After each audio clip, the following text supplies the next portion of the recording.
Welcome back to the Halfway Up podcast, and I call it Halfway Up because you'll never finish rising. And today I'm honored to sit across from someone that not only I respect, but I truly admire. And not because of what he's done or who he knows, but specifically because I've always favored the kind of people who work hard. I've always looked up to the people who take risk, and I've always been inspired by the people who stay committed to their craft. And one thing that didn't take me long to notice about you is how dedicated you are to having a standard of excellence. That's a fact. And as a creative that gets tempted to cut corners every once in a while, being around you made me step my game up because you were so committed to always giving quality work. Anytime I'm in your presence, I respect your time, I respect your emotional intelligence, but more than anything, I respect your leadership.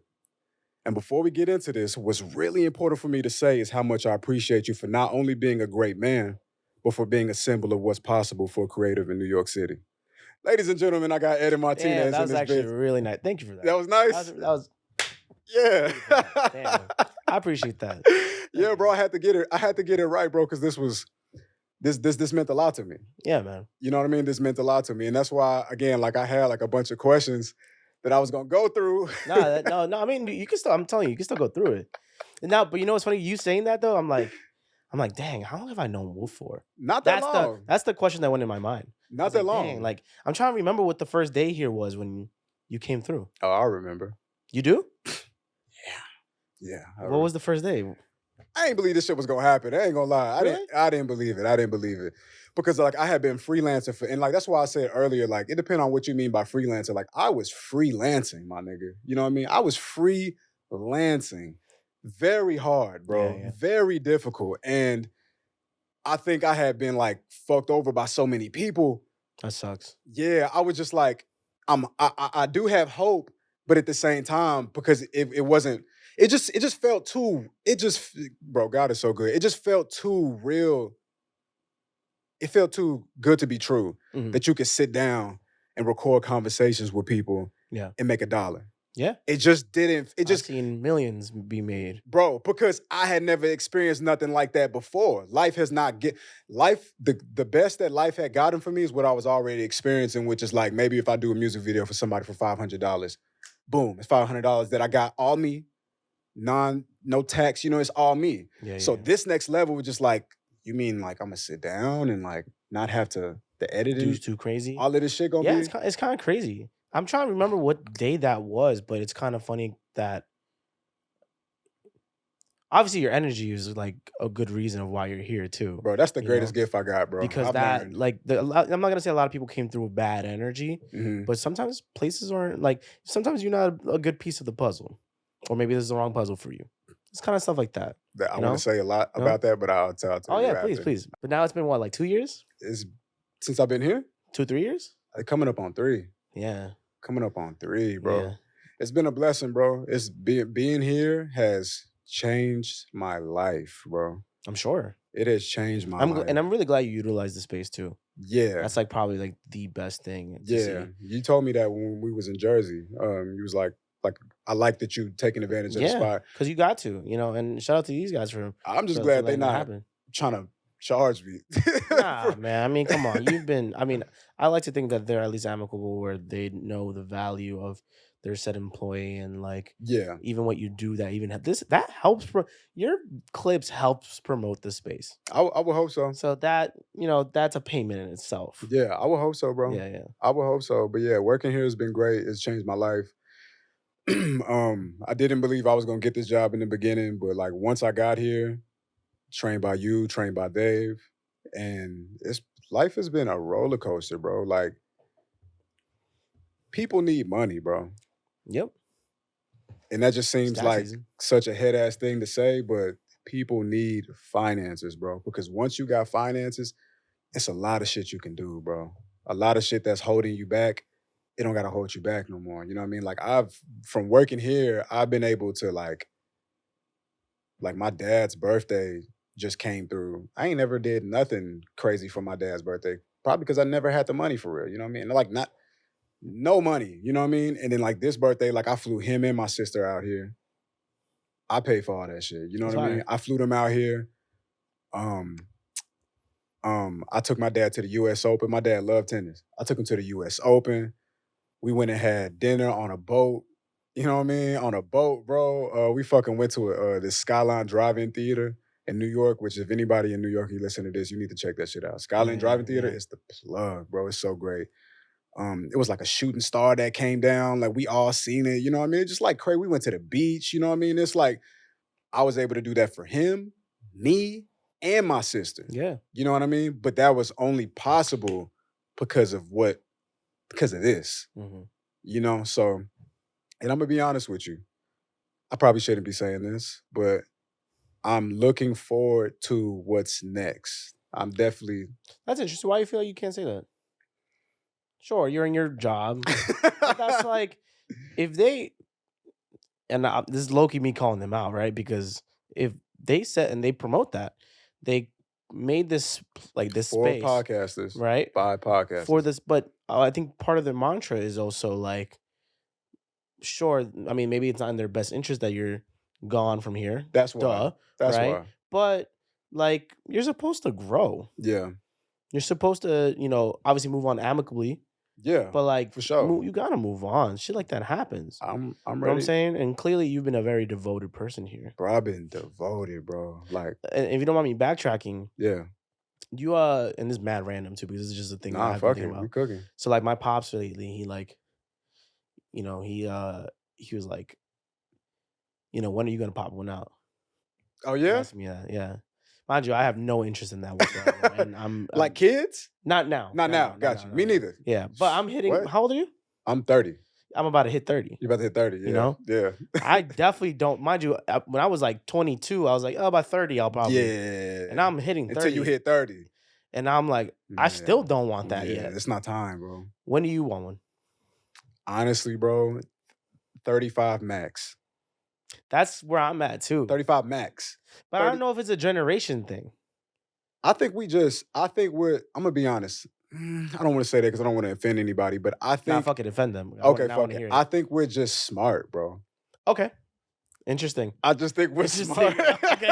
I like it. Okay. I think we're smart because we're aware of all the tangibles that matter Uh-huh. that will affect the experience of having a child before and after. Yeah. I think we're just smart. At least I am. I don't want to speak for you, but I'm just looking at it like, yo, I'm not in a position. I'm just right now. I need to be committing all of my energy selfishly to me. Yeah. Like Same. I'm the person. Like shout out to my sister. My sister, she got that dog in her too. But like, I think in my mind, you know what I mean. Maybe I'm delusional, but let me live in my fantasy. Like in my mind, I'm gonna be the person that is gonna make the most major contribution or shift to my family changing. You know what I mean? Based off of how the way I work, based off of the proximity of people that I'm around, I just know that I'm on that. I feel that. I'm not here by coincidence, you know? If I have a kid, all the energy that I selflessly and selfishly give to like get into the bag, I'm gonna have to cut that down. Yeah. It's also the financial thing for me It's all about the money. because the job market right now is horrible. Meanwhile, don't get it twisted. I've been gracefully working from different jobs and whatever. Bless, bro. But that is like it's bad. Living wages and shit like that. Yeah. Like apartments here are obviously crazy. I mean, I'm not surprised what New York's rent looks like. Of course not. Because look at what you get. Of course. And obviously they build up, not out. Yeah, of course. Huh? Halfway up. Halfway up. But yeah, that like was in my mind for a while. I'm like, damn, when do I want a kid? And then I'm like, okay, I'm like, mind you, we don't have that biological clock where half our eggs are gone. True. So it's like, and I feel like I really don't be seeing a lot of dudes talk about like when they want a kid, Yeah. For me, it really is though low key. Like if it happens, it kind of happens. And if Shorty wants to keep it, I'm there. People get surprised about that. That you feel that way? Yeah. Shit. If she wants to keep it, I'm gonna be a father now. Like I'm gonna. I mean, you don't have a choice if she want to keep it. Yeah, but you'd be. But no, I do have a choice. No, I get you because you could go down kicking and screaming. I know. My choice would be. It could be also like I'm out. Here's my check. Yeah, that's true. But you know that like if she decide like no matter if she want to go through with it, she gonna go through with it. You can move around, but deep down in your heart, because you're a good guy. Yeah, I would be there. Yeah, you're a good guy. You know what I mean? Yeah. Like even if a hypothetical world that like you took some time and you did try to skate off, you're coming back. Yeah, You know what I but you'd mean? be it's not crazy. No, I know but it's niggas ain't so shit. I know people ain't how shit. common? How common does that make them like ain't shit though? Yeah, you Yes, see what I'm saying? yes, But can you see an inkling of what I mean? I do. But the thing is, Because it's they don't like, want that. So yes, I'm like, again, that's not how I am. I will be there. Whoever is my 100%. future Yeah, 100%, mother of my child, I will 100%, be there no matter the circumstance. Whether hopefully it wouldn't be a 100%, 1 night stand or something like that. I 100%, would rather it be someone that I've been with for a while. 100%. But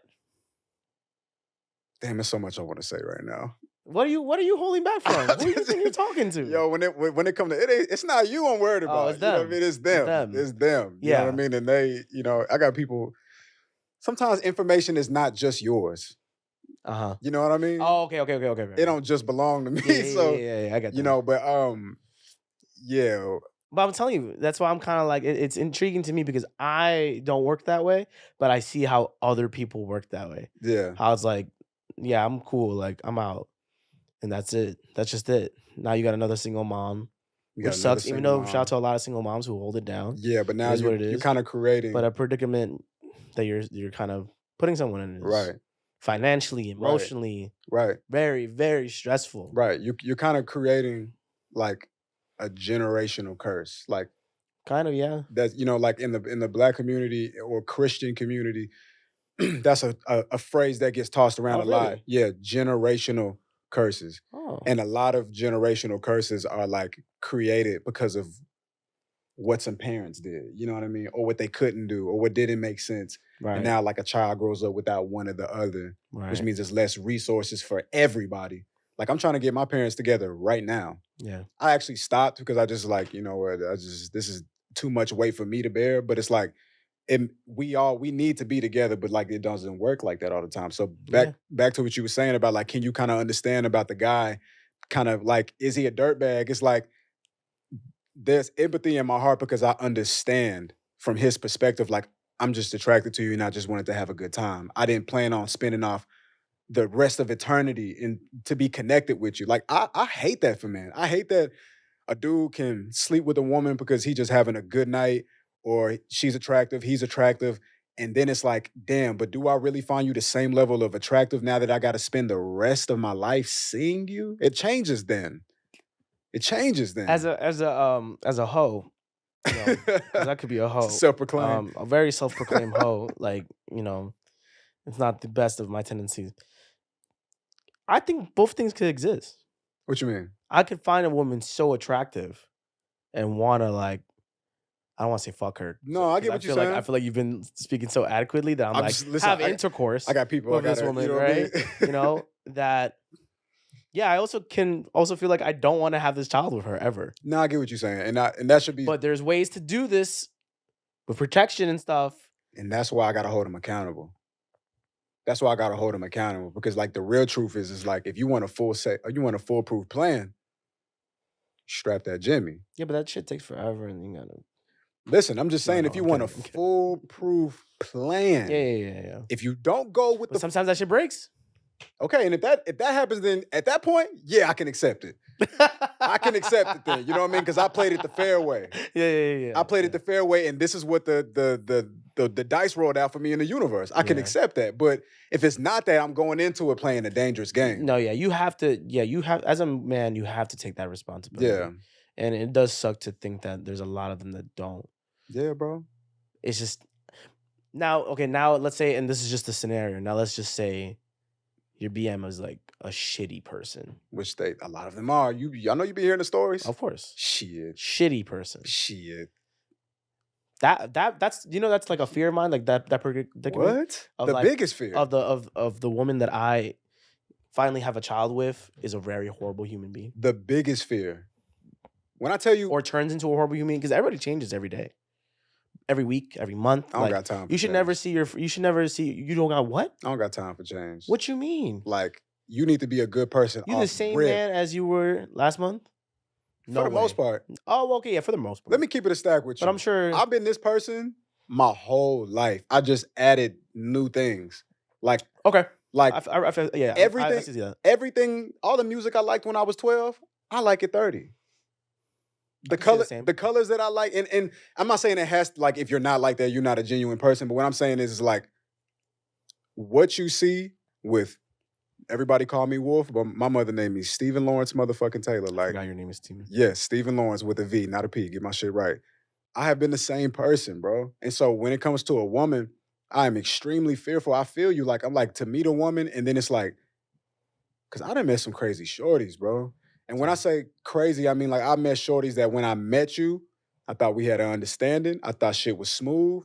But then she realized later, like, oh, this really not gonna go my way. Oh, I'm really not gonna get what I wanted out of this. I feel like a fool because he got what he wanted, and then I didn't get what I want, which is the relationship. And then she go bad on me, and then she show me all that shit, and I'd be like, hey, well, look at that. Look at all that shit that was underneath the hood the whole time. That's what I'm scared of. Because if I would have got you pregnant, then you would have punished me. You would have punished me. All because I didn't give you what you wanted, which was a relationship, but I was a good guy to you. Okay, wait. So that's interesting because I think that's a fault as a man too. So Talk you to didn't. So you didn't. Okay, so let's say let's say maybe in this scenario because I feel like you got a little specific at one point. I got a little specific. In that scenario, Shorty wanted a relationship. Did you not want one? In that scenario, we went into the situation understanding exactly what it was. Which was black, white, Which nothing was? gray. Which was? We're just here for a good time. What does that mean, Wolf?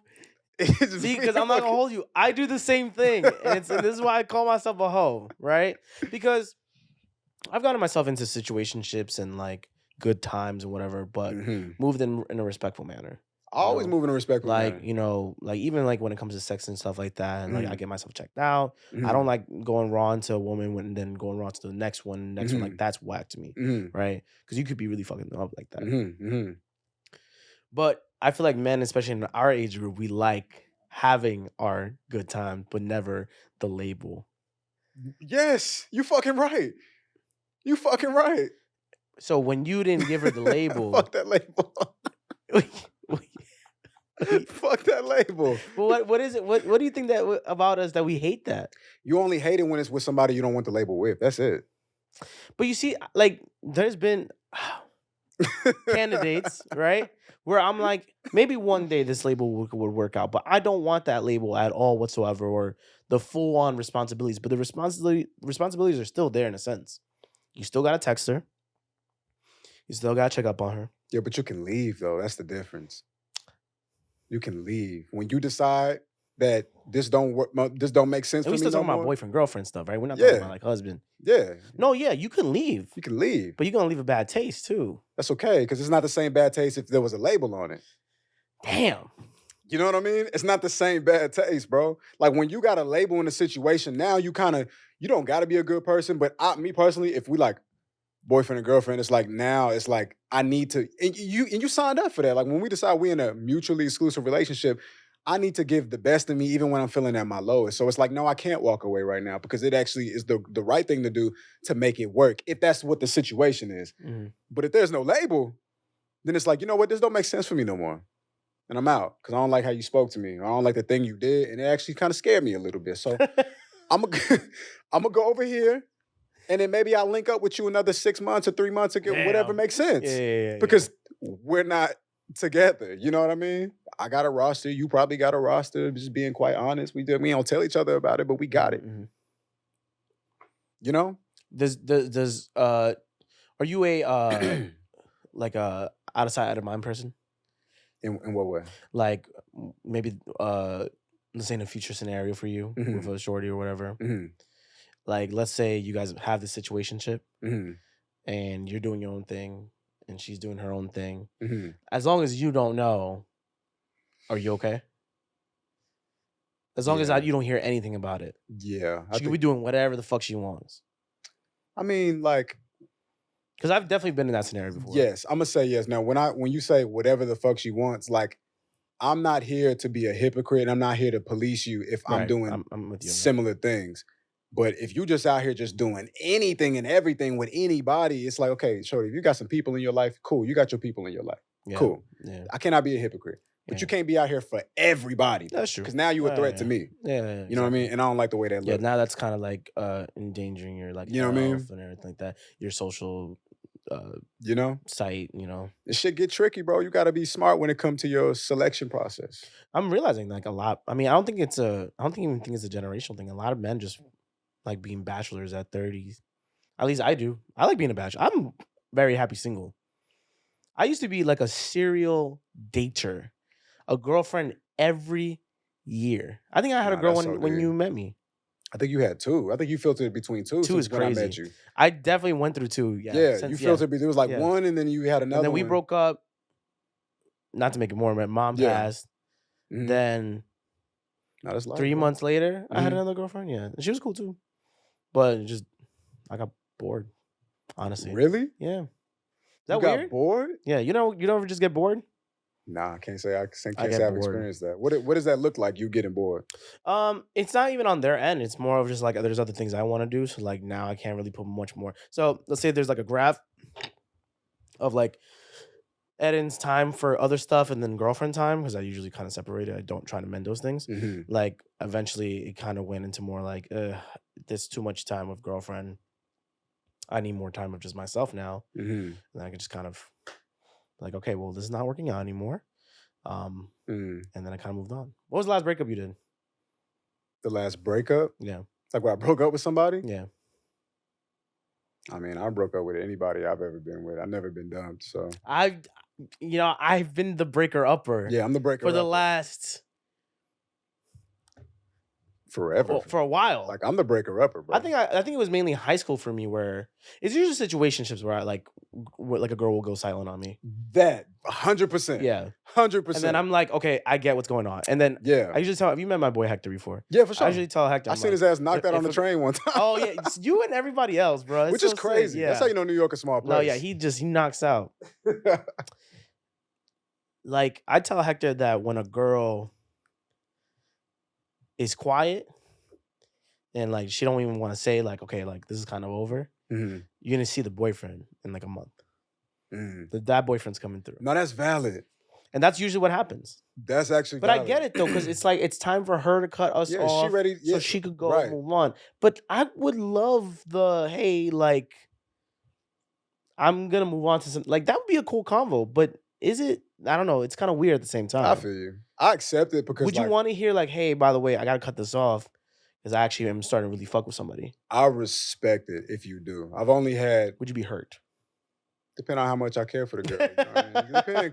Because sometimes like that girl might, maybe for like personal reasons, you don't want to be in a mutually exclusive relationship with her, but maybe like I'm not the type of guy who like have women around and just like treat them like tissue paper. I've never understood that. Yeah. Like when guys be like, I hit it and I get up like, yeah, bitch, I'm gone. Like I don't understand that. No. I don't get that because like anybody that I've been like attracted to, I've been like involved with, I care for them to some degree. I felt that. Because, I mean, don't get it twisted. There's a lot of women I've gone to me that visually were obviously very, like, appealing.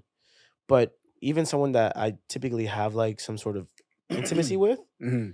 there has to be something of their character or their notions or something about their life that I get very attracted to. Mm-hmm. So I could fall in that same sentiment. Let me ask you this. Keep it a stack, too. Yeah, please. Do you feel like your access to a certain kind of woman is a lot higher because of the status of Eddin and what people know you as? That's a great question. I don't really think so. Like even just in the nitty gritty, like let's say my DMs are a lot of dudes wanting me to like put them on or like play their like or give someone that I know their stuff. Like it's stuff like that. Yeah. Damn. I think my personality is what gets me most of the women that I'm with. For sure. Which is cool. You know, I don't think I have a bad face, but like but when they get to know me, you know, that's where things usually work out. In terms of accessibility, I don't know. I think there's women that do find me fascinating for the things that I do and I guess in the entertainment space. Yeah. I don't think there's a direct. I don't think I've ever seen like a direct like, hey, you're Edding from this, like fuck me now. Like, I've never seen that. Not even from Horrible? I'll get those DMs. Okay, never mind. I'm about to say, bro, I'm like, not even from Horrible, bro? Yeah. Because, like, you know, without getting, like, too deep into it, like, yeah, there's definitely some horrible people that have, like, found me some kind of way. And Of then course they have. right. Yeah, And yeah. then it's kind of like, oh, y'all hoes is freaky. Yeah. Yeah. Okay. So then, if it's in like DM wise, yes. I don't Right. count DMs. You don't count DMs. I don't count DMs because Okay. I don't. That's a whole different space. They're usually in a different like state. Okay. Like I don't really count them. Like there'll be a compliment or something like interesting, but like in person, I don't. That's what I was kind of more seeing. Like in person, I don't really be seeing that like that. Or like they don't tell me. That's what it is. They usually probably don't tell me. Yeah. Like because I've met women who've known of shows I've done and stuff like that, but I don't think. I don't know. I don't know. Listen, bro, it gets crazy out here. Best case scenario, 35 max on the marriage. 35 max 35 max on the what? on the marriage. Oh, you would get like? Are you saying you would Like, I don't know later than 35. Not even, we was talking about like children and shit like that, which I just kind of, when I think children, I think marriage. You know what I mean? But like 35 is the longest I'm willing to wait until I'm ready to do either or of those things. Do you Like, care? Because I've never thought about this. This just came to my head. Do you care about how old she is do I care how old she is? at that point? I mean, that matters for sure. I mean, yeah, biologically, that definitely does Yeah, matter. that definitely matters for sure. But what if like you met someone when they were like 40? Is that crazy? Yes. Yeah, Yes. it is a bit of a strange scenario, right? It's only crazy because it's only crazy because a 40-year-old woman is going to feel like she knows better than me a nice amount of time. Have you been involved with a 35 plus woman before? Yeah, I've had some older women try to show me some love. Okay. For sure. That's probably the smoothest way you could have ever said that. That is the smoothest way you could have said that. That's so good. Yeah. Okay. Okay. But that's how they like. Do you feel like that's what happens? They try to like That's not one up you, but I mean, they got a ego about themselves because they 40. They've lived longer. They got more wisdom, and I don't even doubt them for that. But like me personally, and like I know we're living in a new generation, people got new terms and shit. But like me personally, as a man, my ego don't got space to be dealing with that type of shit. You know what I That's mean? fair. Like I don't want to be dealing with somebody that's gonna be challenging me all the time. And I feel like when you deal with some, like, 'cause you're older, you have seniority. You feel like you know, and you probably do. But like, seniority. yeah. But as a man, some of these days, like, I need to put my dick on the table and be like, hey, yo, we going this way. You know what I mean? And it's not because I'm your fucking boss, but it's just because trust me. You know what I mean? Trust me. And I don't want to deal with anybody who has issues trusting my perspective, because then why are you with me? That's the funniest, not the funniest, but I guess most intriguing thing to me now is the definition of being a man in this social media space. Mm-hmm. Like, obviously, did you see Drake's dick on the timeline? Didn't. Heard about it though. No, I saw it. I was like, okay, cool, right? And the funniest shit to me was like, that was just funny content to me. I was like, all right, cool. Because, the women went crazy, Mm-hmm. And I get it, whatever. It's Drake, his piece is out, cool, right? And then his piece is out. yeah, like whatever, like man's dick was out. And then I saw like comments of people being like, yo, like as a man, why are you like talking about another man's dick? And I'm like, I guess, right? But then there, where I think it really was characterizing, like I saw someone even put like, straight men shouldn't be talking about another dude's dick. I'm like, y'all, like, it's just dick pic. It's just, yeah. Like, it's not that But serious. Eddin, you different though, bro. Like, does that make me less of a man or less straight because I just made a comment about another man's piece? I don't think it makes you any less of a man, because that's how comfortable you are with yourself. Like, Yeah. perception really is reality. You know what I mean? Like, you different though, bro. Like, you're like, like amongst, I respect you for a lot of reasons, but one of the reasons why I really respect you, because you really don't, everybody has an ego, but you're not like burdened by yours, or you're not like living with yours. Well, I mean, like in certain, okay, yes, correct.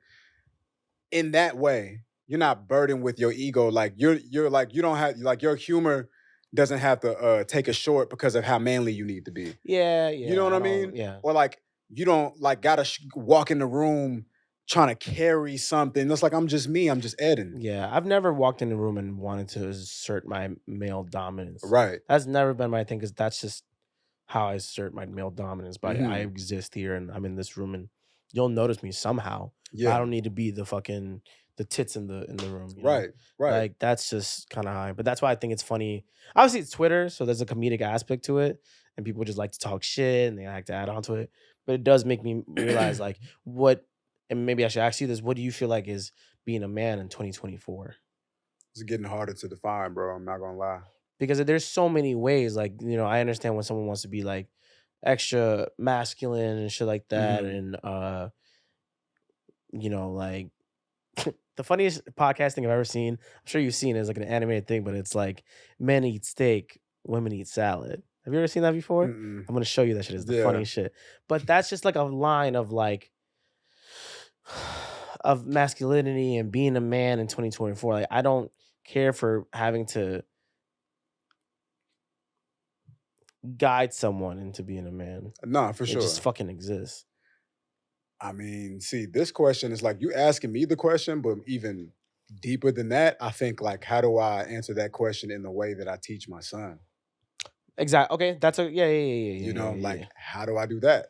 That's kind of even why I've thought more about the whole like when do I want a kid type shit. Hmm. Cause they're gonna see so much shit It's so much, bro. that I've put out, that you've put out. Hmm. Cause now the footprint is like I again, think it's a about all of that shit too. yeah. I don't regret none of the shit I've Yeah, me ever neither. done. Me neither. Like I'm sure there's something I've probably have definitely said Yeah. somewhere down the line that I don't remember. But Yeah. like I Yes, never realized that you were ever gonna go in this approach of like content creation, by the way. I didn't know that was bro. I personally feel like, and we've had multiple conversations before. yeah, But maybe we never really talked about relationships and stuff like yeah, that. yes, That's why I was very intrigued about doing this because I was like, I'm curious. bro. And it's not a front. Like, it's not. Oh yeah, it doesn't seem like a front. Yeah, it's not for the like. Of course, I know that type of stuff can perform well, but I've been Yeah. having those type of conversations like all my life, and I used to say all the time, if there was a women's study class in college, I would have taken it. You know what I mean? Like I have been, and you know what? I've always been genuinely fascinated with understanding why women do what they do. I think the real answer to why that is because I want to minimize my chances of being hurt by a woman. So Damn. yeah. Okay. So I've dedicated my life to understanding them for real. And I think I think I understand women very well. Sometimes I wonder that's maybe why I want to stay single Mm. for the longest now. Mind you, I'm only like a year into being really like single, Hmm. because like I told you before, I was a serial dater, Yeah, that's like OD, girlfriend bro. after girlfriend That's after OD. girlfriend, and it was cool. I don't regret my experiences in relationships, but there's a lot more of Eddin time that could have been happening while that was happening. You're a busy guy, bro. Right? Your time means something. But that's why I find that interesting because that was another thought I've had before. It's like, yo, do I just not want to get hurt? I don't want to Like get hurt. I've seen a lot of, I get weirded out when dudes are so down bad for their girl. Yeah. Like I weirded out. I get weirded. I'm like, damn, dude, it's not that. There's so many women in this world. So many amazing. But you said for their girl, that's their girl though. Yes. But bruh, there's so many other women. You cannot be that like when I've heard women tell me like stories of like men they've been with who are like exceptionally like one insecure, 100%. two overprotective, and three like then they're usually like cheating themselves, which is hilarious. Which is fucked up. But like that's kind of the recipe at one point. It's like how you for an down insecure bad. man in a relationship. Like, do you ever feel like? I mean, I'm sure you've felt insecure in a relationship before. Yeah. Yeah. But then like I've been cheated on a couple times. same. Hmm. But that's kind of also. But that's the thing. Some women I've been with, I don't think that they're going to cheat on me. I just don't.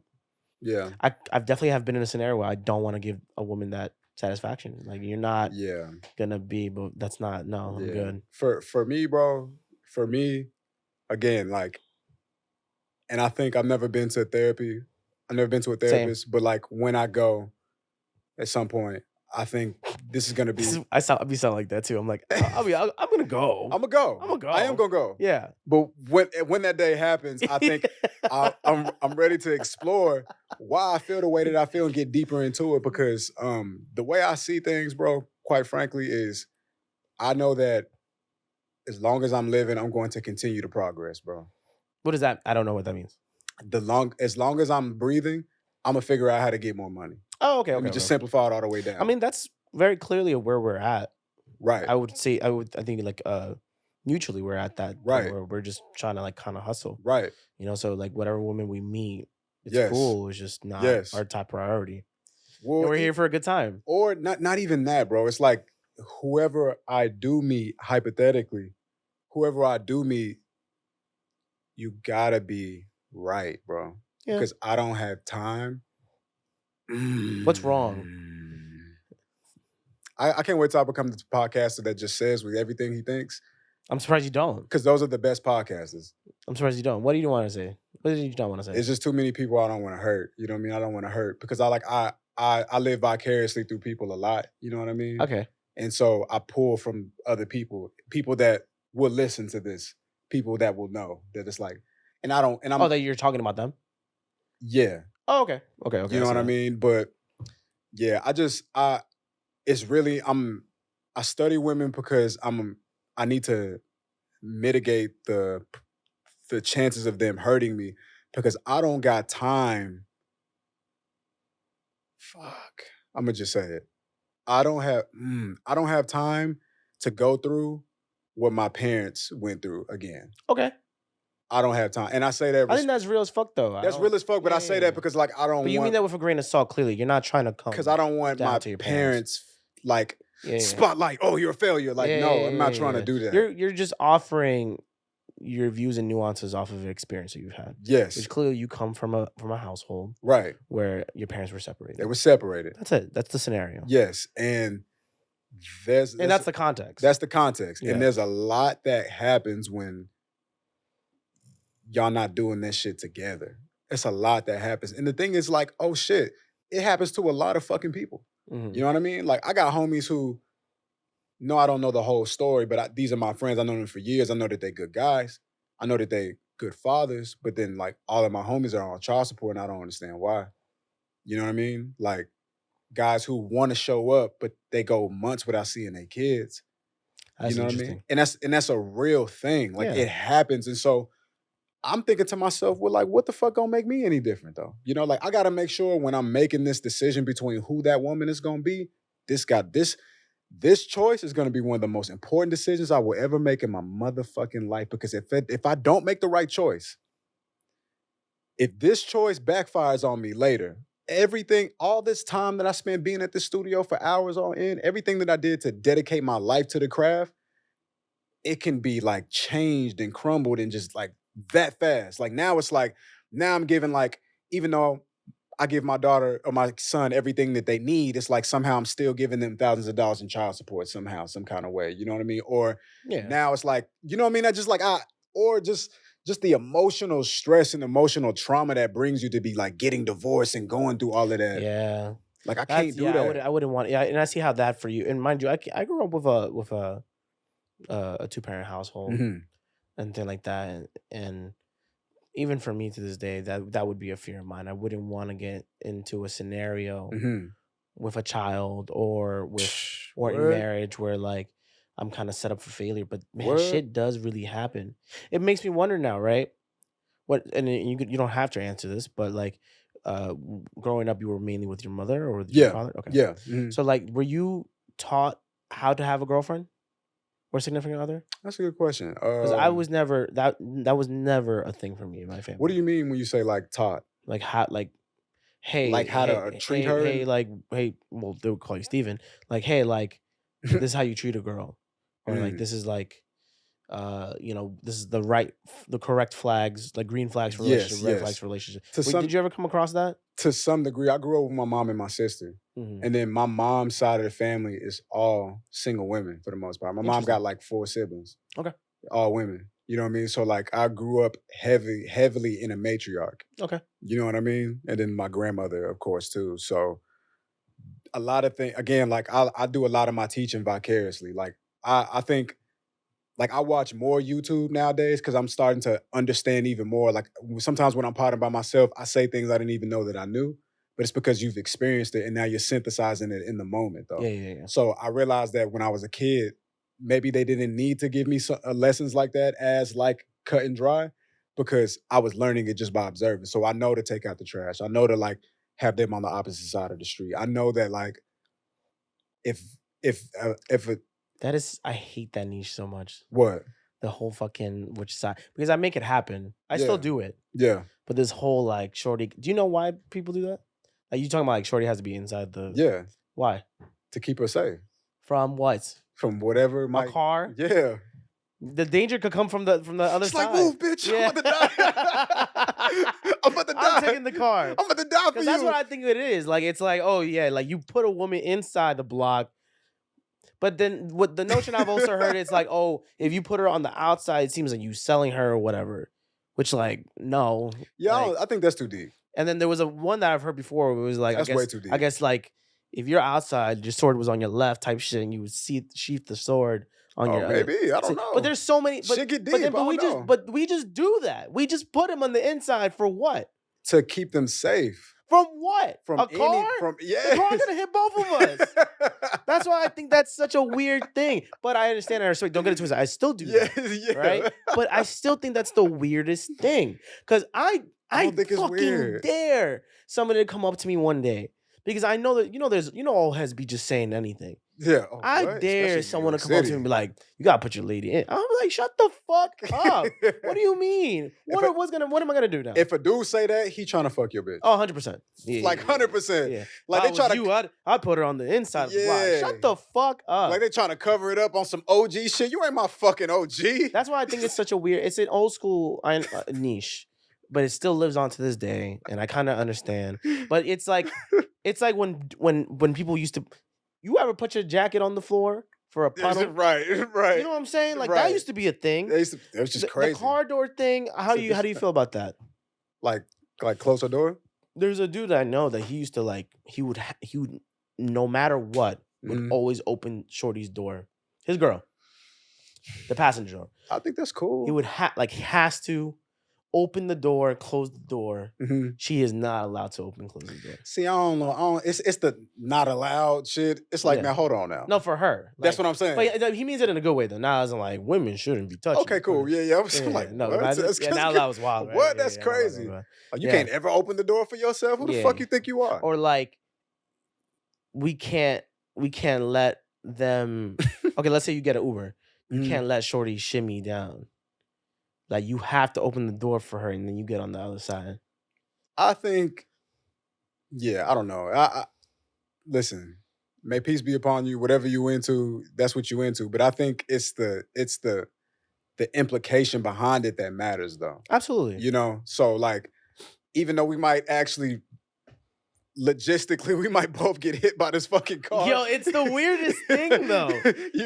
Like, logistically. But, the thing is like, I want you to understand that I'm thinking about you. You're so precious to me, you know what I mean? Or that you're valuable to me to the point where it's like, if there's any half of a fraction percentage of a chance that in a split second I could do something to mitigate your life being lost, even though the logistics probably says that it won't happen because the car's going 80 fucking miles an hour. Yeah, there's no way that shit's swerving to you at like 20 miles per hour. Like you know what I mean? But it's the intention behind it, because I think the mistake that most dudes make is they fail to realize that the largest part of what you're going to be doing for that woman is continuously proving to her why she's special. I like that you said that. The intent. Yeah, the intent is matters. important. Context matters. It matters. Heavily, because you can say anything. But it's funny because a lot of people don't even care though. That's the thing that's fine. And interesting. that's and I feel like your person, quote unquote, will understand. Yeah. That's why even like when I've had girlfriends and I've been on a pod, whatever, I'll tell them like, please understand, like that have been on the pod. No, I've been on a podcast before. Oh yeah. Or like when I've done horrible, whatever. Yeah, I'm about to say. I'll be like, yo, like, just understand. I know you're hearing me and shit like that, or I'll mention experience. Yeah, let me cook. But that this is not like, I'm not trying to disrespect you. I'm not putting your name out there or like that. Or like if they ask me about like hypothetical, I'm not saying these things because I want it to be true. Or I'm yearning for the attention. It's just I'm talking and I'm out here making sense. I mean, that's the thing. That's why I'm so hesitant about what I say on the pod, because it's like, if I'm gonna say it, it's your pod, so I understand that. If I say it, it's gonna be some real shit. You know what I mean? It is gonna be some shit that I mean, and I be getting in trouble with my words in general, bro. Like, shout out to my cousin Diz. You probably see this, probably won't, but like me and him had a falling out I don't know, maybe that's too dramatic, but we had like a brief pause, you know what I mean? Because like I told him some shit that was like very abrasive, you know what I mean? Very abrasive, something that I thought was true On the show or like in in person, person? like in our Oh, private time. But anyway, I just say that to say like I gotta watch what I say because like yeah, I do realize that my words can be very hurtful to for people. sure, You for know what I sure, for mean? sure. And And you have a platform. That's probably yes. the biggest thing. And I have hurt people with things. I have said things to people that I meant in the moment and I still agree with to this day. But I look back and I'm like, you shouldn't have said that. You know what I mean? Because now you have shared a level of truth to a person that is so cutting edge and now they live with that forever. That is tough to decipher who, and because I think everyone has different bubbles. Right. Like you clearly see a version of me, Hmm. and there's definitely deeper versions of Of me, course. pause or whatever, Of right? course. Yeah, You know of what I'm course. saying? And I think that's the funniest part about working in this, not even just the pod space, but I guess entertainment space is like, Hmm. yeah, you could be as authentic as no matter where you see me, you will see an authentic version of me. Right. Whether I'm Yeah. talking so much or I'm very Yeah. It's quiet, still you. It's all it's you. always gonna be me. Yeah. Like that's the truth that I hold, in which I appreciate that intro that Hmm. you gave me because Hmm. that's the reality of how I am. Like I Hmm. will be like a goofball, whether Hmm. I'm serious or upset or I'm Yeah. sad. Like there's gonna be something of me that's like that.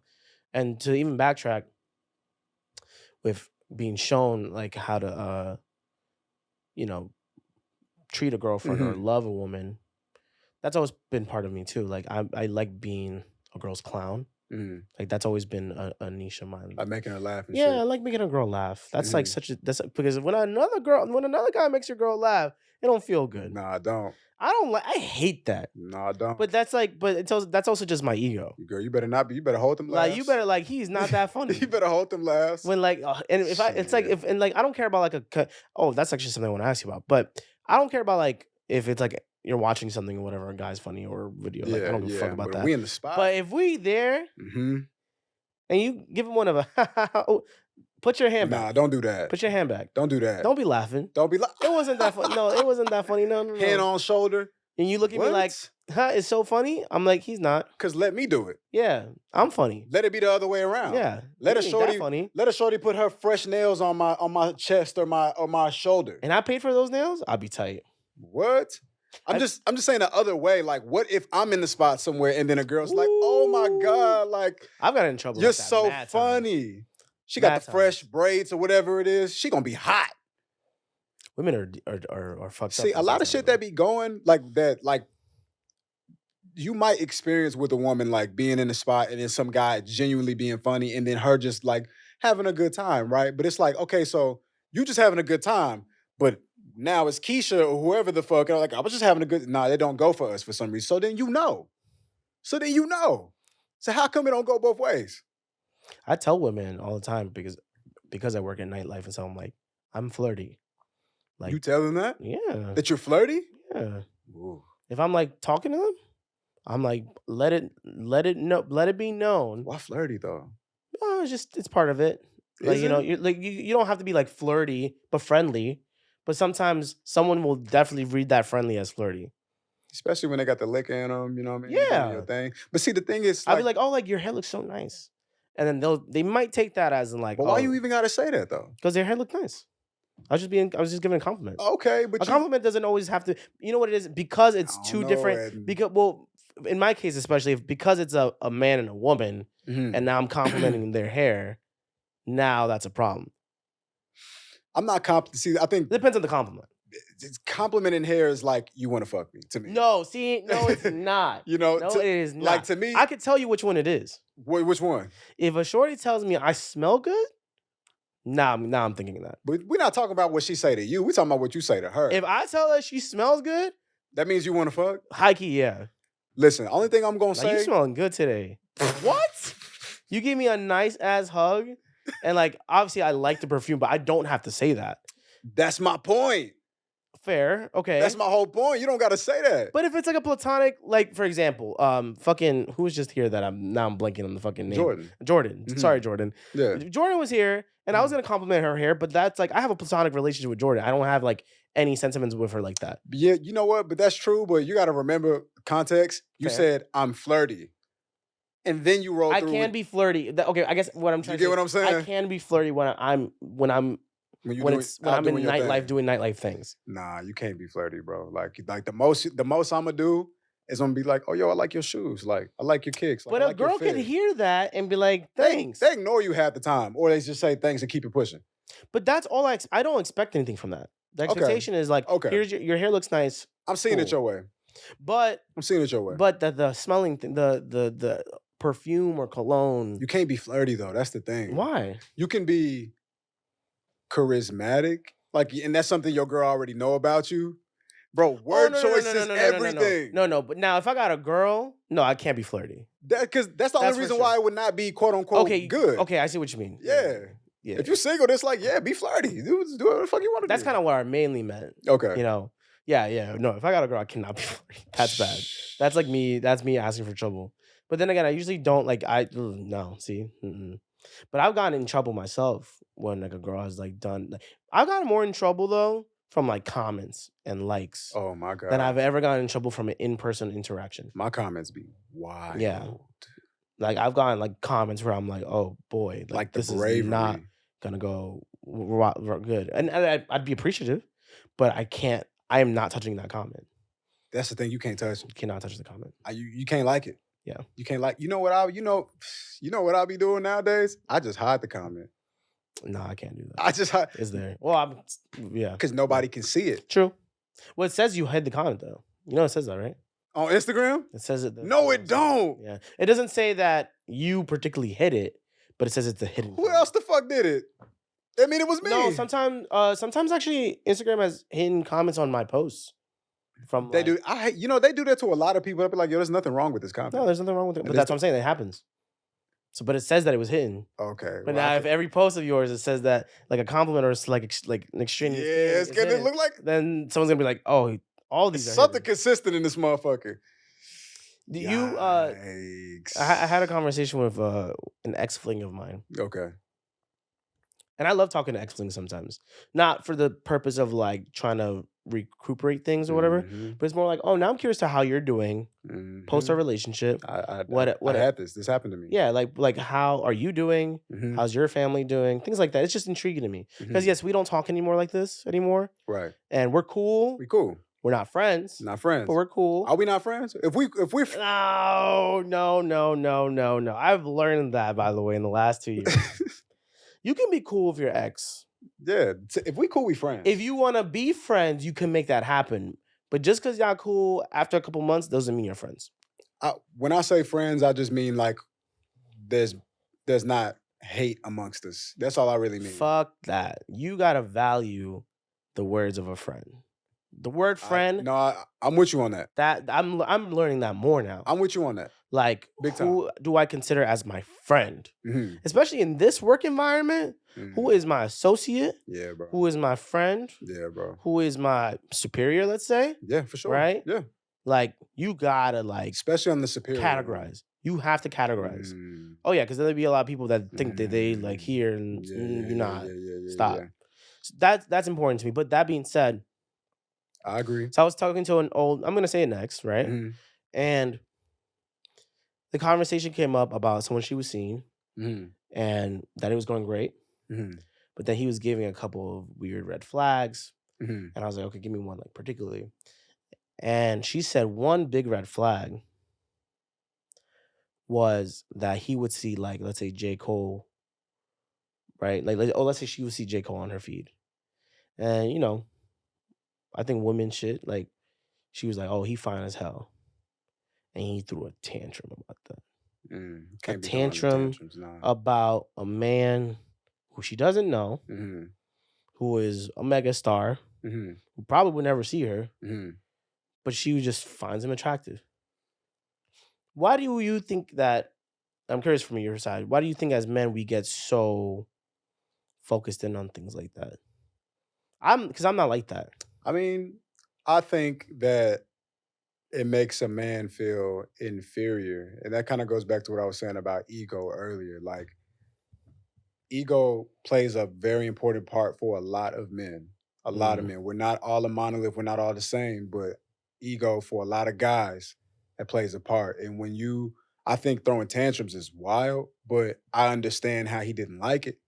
I don't think I would particularly like it if the girl that I'm involved with, like Usher, come through her shit and then she like say, and then like I really don't. I'm not gonna trip. I'm definitely not about to trip. You know what I mean? I might not like it, but not liking it might be like here and there, gone. You know what I mean? Just like that. But like if a guy has, because there might be more to that story we don't know. You know what I mean? Like why does he? I mean, it could not have shit to do with her at You know all. what I'm But saying? yeah, That's why yeah, I'm yeah, for like, sure. You know that's what I where mean? I get maybe not He's still liking. wrong though. He Yeah, wrong. I understand Period. not liking the sentiment of maybe her like thirsting over Like another he feels dude. inferior. Like he feel like damn. Like But what like this that nigga dude got that is I like don't. behind the screen. Yeah, I know. I know. But It's like, don't I've you heard, watch porn, nigga? What's the I've difference? heard that commonly though, where a What? lot of dudes they feel so inferior or get very insecure about the Mm. fact of their woman liking a Drake, an Idris. Some women do too much though, you know? And it's like this is all like hypothetical, but some women do too much, you How? know? Like Because again, there is no accessibility lane there. but in some women's mind, like this is like if I was gonna cheat, this would be that. Okay. And they boyfriends know that sometimes. So it's kind of Okay. like some woman thinks like, ooh, Drake is like, ooh, like if I like you love him so much, it's like, yo, you'll dead ass cheat on me with this nigga if like the opportunity You think really. so? Some women like they express their fascination that much, like, oh, like I love him so much, I know all the lyrics, but it's like again, ego, like, and I'm not saying it's right because the male, you know, it can be very fragile, the ego for men, but it's like I want to be your Superman, your superhero. I want to feel like that. And maybe if I felt more like that, I wouldn't be as reactive. I'm not trying to make excuses for these niggas either. You know what I mean? Because it's like that's just not right. Throwing tantrums is never right at Yeah, all. I don't think you should be throwing tantrums. I think obviously Tantrum is crazy. as men we obviously get like heated and we might have an outburst or something like that. But there's also ways to handle it. A tantrum is crazy, but bro, Tantrum is I'm talking about when crazy. I say tantrum, I mean a tantrum. Yeah, nah. If Like he he threw a throwing tantrum. tantrums, there's more where that came from Oh, for 100%. sure. And It's deeply rooted. yeah, and I suggest you move the fuck around. Yeah, it's just kind of like, and I think that you made a great point there, which is of the fact that it's like you should, I guess, show like put me in a light like that. And Yeah, communication is it's the hardest fucking thing, but man, it's the best thing man, we for got to a do it. successful situation. Bro, you can have the most successful situationship, fun time, Can you communicate? like fucking friends with benefits, friends, Yeah, girlfriend, wife, if you communicate. yeah, bro. It's possible. It's possible because there's a way to meet in the middle. Now, if you want to, that is if you want to meet in the middle. Yeah. Because there's times that I've definitely there's been times I didn't want to meet in the middle. Even if you in a relationship though, like sometimes like situationship and shit, but like even if you in like a committed relationship, sometimes like I find that most men choose silence because that's their way of choosing peace. That's fucking hilarious. Not hilarious, but This real, right? They yeah, yeah, resonate. Like yeah, yeah. that's their way of choosing peace. Like, you know what? I don't want to conjure up that type of energy right now. So I forfeit my perspective entirely and I'm gonna just let shit rock. Whole time it's like a little drip in a bucket at a time, and then it eventually gets to a place where something sent him over the edge, and now the And fucking levee and done broke. the roof The roof collapses. collapsed now. You know what I mean? And like, and that's my story to be honest with you. Like, I've definitely chosen like anytime that I've chosen peace, I chose peace because I already said everything that I needed to say. You know what I mean? So now I just feel like I don't want to feel like I'm beating a dead horse. So I'm gonna hold it now. But but what I've asked to change has not gone, it's not been resolved. You know what I mean? And I still feel a way about it, truth be told. And so, like, slowly but surely, like this one a drop in the bucket at a time. But then I'm still human. You know what I mean? And then it's like when you're ready to talk, it come out like you yelling. Like, why? It's interesting. Like, you ever think about it? Like, I heard a quote that was kind of like this, but like we yell at people and they right there. It's like, why are you yelling at me? You know what I mean? When you right here, I hear you. But it's like I feel like you're far away from me though. You know what I mean? Like I feel like because like clearly I'm affected by what you're not doing or what you did do, and therefore I feel like there's a disconnection. I feel like we're not connected, which means that you're not close. And there's distance. There's distance. You get what I'm saying? So this shit get deep, bro. The last time that I broke up with someone a while back, which I don't know if she'll ever hear this, it was interesting because I had already decided like a month before that I was gonna do that. Like I knew it was gonna happen. Like I knew it was gonna. I was like, and also I was trying to make sure I move amicably. Like I treated her well, but try to keep a distance. It was weird. It was very weird because I had to be very self-aware in that moment. And what you had mentioned was intriguing to me because I feel like men, when we're kind of over a woman, and obviously I'm talking about like a very specific thing. When we're over a woman, we either kind of really do one of these things. We either do the obvious, which is just we get quiet, right? Or we get angry and then start throwing resentment. There's technically a fourth, which is what I did. I mean, that's but enough. The third is cheating. And then the fourth is the route more so I went, which was like I had to break up with her. But I did this in person. I did this in person. I needed to see the tears. I had to. Because I needed to realize, hey, I'm hurting this person right now. But this is the reality, the grown up way of handling it. Don't get it twisted. I'm talking about this on the podcast now, but right, sure, pick and choose your battles. I feel like those are the only choices we like. Those aren't the only choices we're giving, but for some reason we give those we give ourselves those choices. Yeah. We get quiet as hell. We become mad distant. Like we don't become we stop being the boyfriend that we signed up to be. It's true, bro. We get mad, and it could get really bad, where we're very super resentful. Yeah, we think you're the problem every single time. When low-key we will be the problem, and then we cheat because we want to find what we don't see anymore in another woman, or we just want to give our time to other women, and we just keep you in the back burner and low-key be hurting you, and then 9 times out of 10 women know. Man, you better talk, Eddin. When you cheating, sound like you know what you're talking about, my G. They know. They know in different ways. It could be biological. How come we don't be knowing though? I don't think we know. I think we be played as a fool. How come we don't be knowing? How come? How come we don't be knowing? I don't know. Because we already fucking up. That's why. Probably. I would rather. This is why I actually waited long before that. I'm like, we already sleep at the wheel. If you didn't know, if you never, like, would you want to find out if you were cheated on? Yeah. For what? So I could end things sooner than later. What if like okay, let's say, and this is so like super stereotypical like podcast shit, but let's say you're in a 5-year relationship. In year 2, she was like, and it doesn't excuse it, right? In any scenario, for sure, never does. She got under the influence, and then she made out with someone. It's happened to me before that scenario. But now you're in year 5. Right. She clearly waited till year 5 maybe to tell you it was fucked up. Don't respect it. You would just terminate things? What? Like a light. Lucky, I think I would do the same thing too. Like a light. What? Slept through the flight. Yeah. What? Click. It's a wrap. Because I need my self-respect. It's very important. Like 10 years. 10 years, like I found out 10 years after? I don't give a fuck, bro. Like, fuck. You got me thinking and shit. We probably 10 years, we got kids. We heavy in the game. All right, I put it to you like this. If we got kids, sit your bitch ass on the couch. You're definitely sleeping on the couch, for sure, while I emotionally recover or some shit. I'm definitely about to get my get back some kind of way. You just gonna have to live with that. You're gonna have to live. What? You're gonna have to live with that. What you talking about? You done cheated. You done let some other dude that's my shit. That's my girl. This is my sanctuary. You done let some dirty dick motherfucker in my sanctuary? Jesus Christ. Nah, you're gonna have to pay for that. Because but that's the thing. That's why I'm like, you have to pay for that. I don't think we be knowing. Maybe I think they know how to hide it. So women are players too. Man, I respect it though.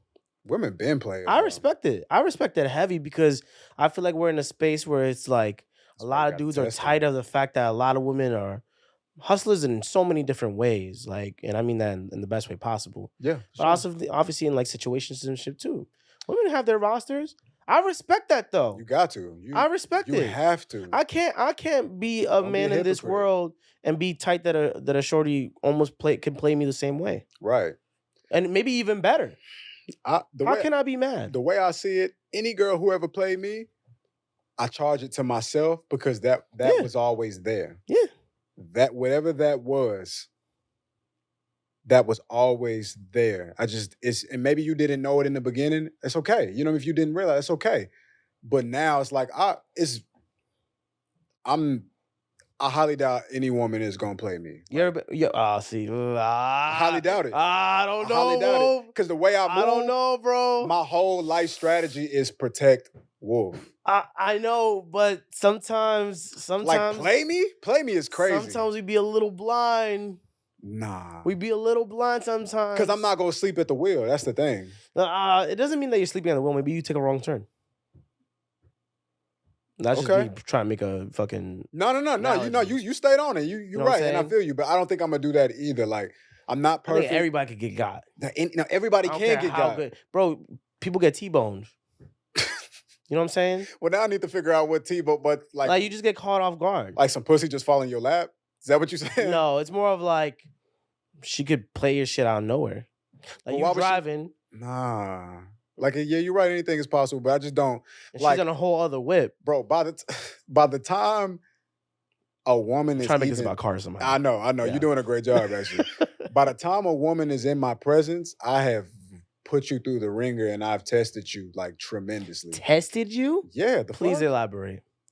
I need to make sure if a woman is an investment and I don't plan on investing in no kind of stock that's not going up in price. You know what I mean? Like anything that I'm putting my time in, it is going to appreciate with time. I'm not perfect. I can make a mistake. But if a woman is like, you're my girlfriend or something like that, I've tested you. Oh, your girlfriend, yeah. Or whatever. Even the other shit. Even the other shit. No, man. Bro, even the other shit. Like, you ever been a player? Yeah. Yeah. Majority of my life. Yeah.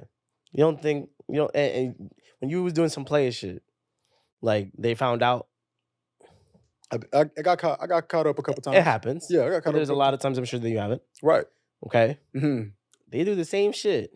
But see, I bet you they had almost very similar sentiments too. They were like, I know I got you. But I didn't get played though. Like, as far as you know. Nah, because like what's played? Like I'm already expecting that you might have some people in your life. Okay, that's true. Because I can't be a hypocrite. Yeah, exactly. You know what I mean? I agree. And it's like, bro, women that like it was a guy, he told me a long time ago, I was in high school, he told me a man will never pull more than a woman. And I believe that now. 100%. I know. So I gotta understand that like she will always be getting offers. Some of the guys will be attractive. Always. Some guys will have something maybe you don't have. So especially if you're not my girlfriend, it's like, yo, the same reason why I remember my mom told me the realest shit. Like I was dating this girl in high school and I didn't want to lose her. And she just told me some real shit. She was like, Steven, other guys seeing her what you saw in her too. 100%. And so I was scared. Now, what the scenario was is that we were both going to college and I was afraid, what I was afraid of happening. Oh. You know what I mean? But I was afraid of that thing happening. Like she gonna go, we in different schools. She gonna find somebody else. And she did. And my mom told me, she was like, yo, other men see in her what you see in her too. Yeah. And that was important. So I don't draw any double standards when it comes to women. So that's why I'm saying I don't think I'm gonna get played. Like being played is like something that I didn't expect. But listen, I don't want to take too much more of your time, bro. I want to ask you a couple of these questions that I wrote down. So listen. No, but seriously, why do we got to put him inside? We don't have to do all that. What you mean? We don't got to put him inside the block like that. It doesn't really matter that much. I'm sorry. I'm still baffled by that. It does, bro. Because you as a man, you need to prove to a woman that you are worthy of her energy and her time. That's what you need to do. You already said it best earlier, which was that they're precious. They are precious. And you need to prove to her, like, if she's going to, because listen, a couple things. And I'm glad you brought it back up because I wanted to mention something. What the type of stuff that I require from a woman, I need to give a lot up front first. The level of loyalty, the level of involvement that I require from a woman, I need to let her know that like I would lose my life for you. Damn. So when it comes to the things that Your I'm whole asking life? for, yeah, my life. So when it comes to the things that I'm asking for, just know when I say I want that, that sounds mad crazy, but No. I I want what know. I'm asking for Yeah. because I'm literally willing to lose my life for you in any given scenario if that's what it takes. Even though the car's gonna hit both of you. I mean, if we dead, we both dead. Shit, we just gonna be in heaven, like holding hands, I guess. But like, so my question to you is, what does it take to make a living being a creative, from your perspective, from Ooh. your experience, from your wisdom? What does someone have to have if you want to put yourself in a position to make money outside of a 9 to 5? Perseverance. Perseverance. One of my buddies, one of my best friends, his name is Joseph. He we have a lot of childhood friends like that, we've seen do great, we've seen do meh, Hmm. etc. But we've seen like a common theme no matter where we've been and whoever we've worked with is that perseverance usually kind of helps. And in terms of what perseverance means, it means like going through so many cases and scenarios, trials and tribulations, whether you succeed or fail, and go, I'm gonna keep going. Damn. Perseverance. And that's the hardest thing because you can make a lot of money, you could lose a lot of money, you could gain success, lose success. You could go from one video being 100K views to another video only being like 10K views, Mm, and you just being like, okay, well, how do I do this again? mm, As a creative, the most vulnerable thing you can do in any aspect, whether you make music, you do video, you take pictures, you draw, you paint, you write poems, is putting that content out there for the world to see. mm-hmm. Whether Yeah. if it's ass or you're new or or it could be ass and you're like you could be ass and you're a pro. Mm-hmm. Or like at least society deems it as Now I ass. get you. Yeah. And you could be a pro, Yeah. right? But like it's putting it out there. Having the value in the content that you make and being like, you know what, I'm gonna try again. That's Without real. perseverance, you're just kind of almost stuck. You know, So like perseverance think is about how long it might have taken you to be like, all right. I remember you talking about perseverance is you the doing answer, bro. you doing this pod. Yeah. Think about how long it took for you to even just do this. Yeah. And be like, all Yeah. right, I'm gonna put a piece of content out, Yeah.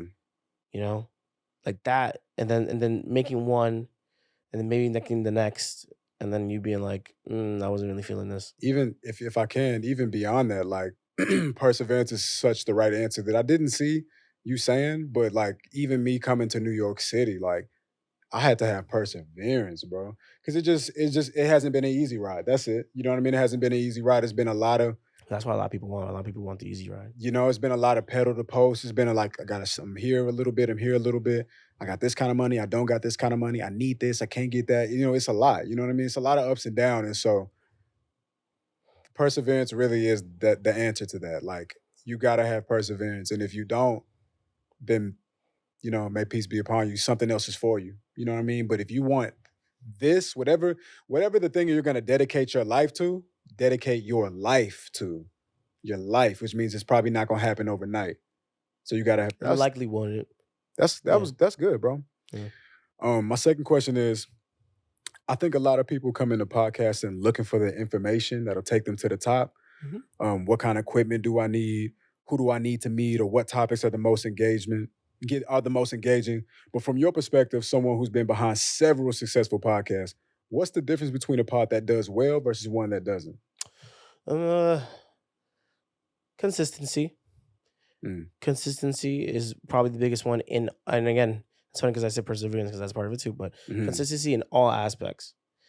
If you want to get technical, obviously having the proper angles every time. Mhm. Let's say, and this is just me being the video person, Mhm. having good audio, consistent good audio. Mhm.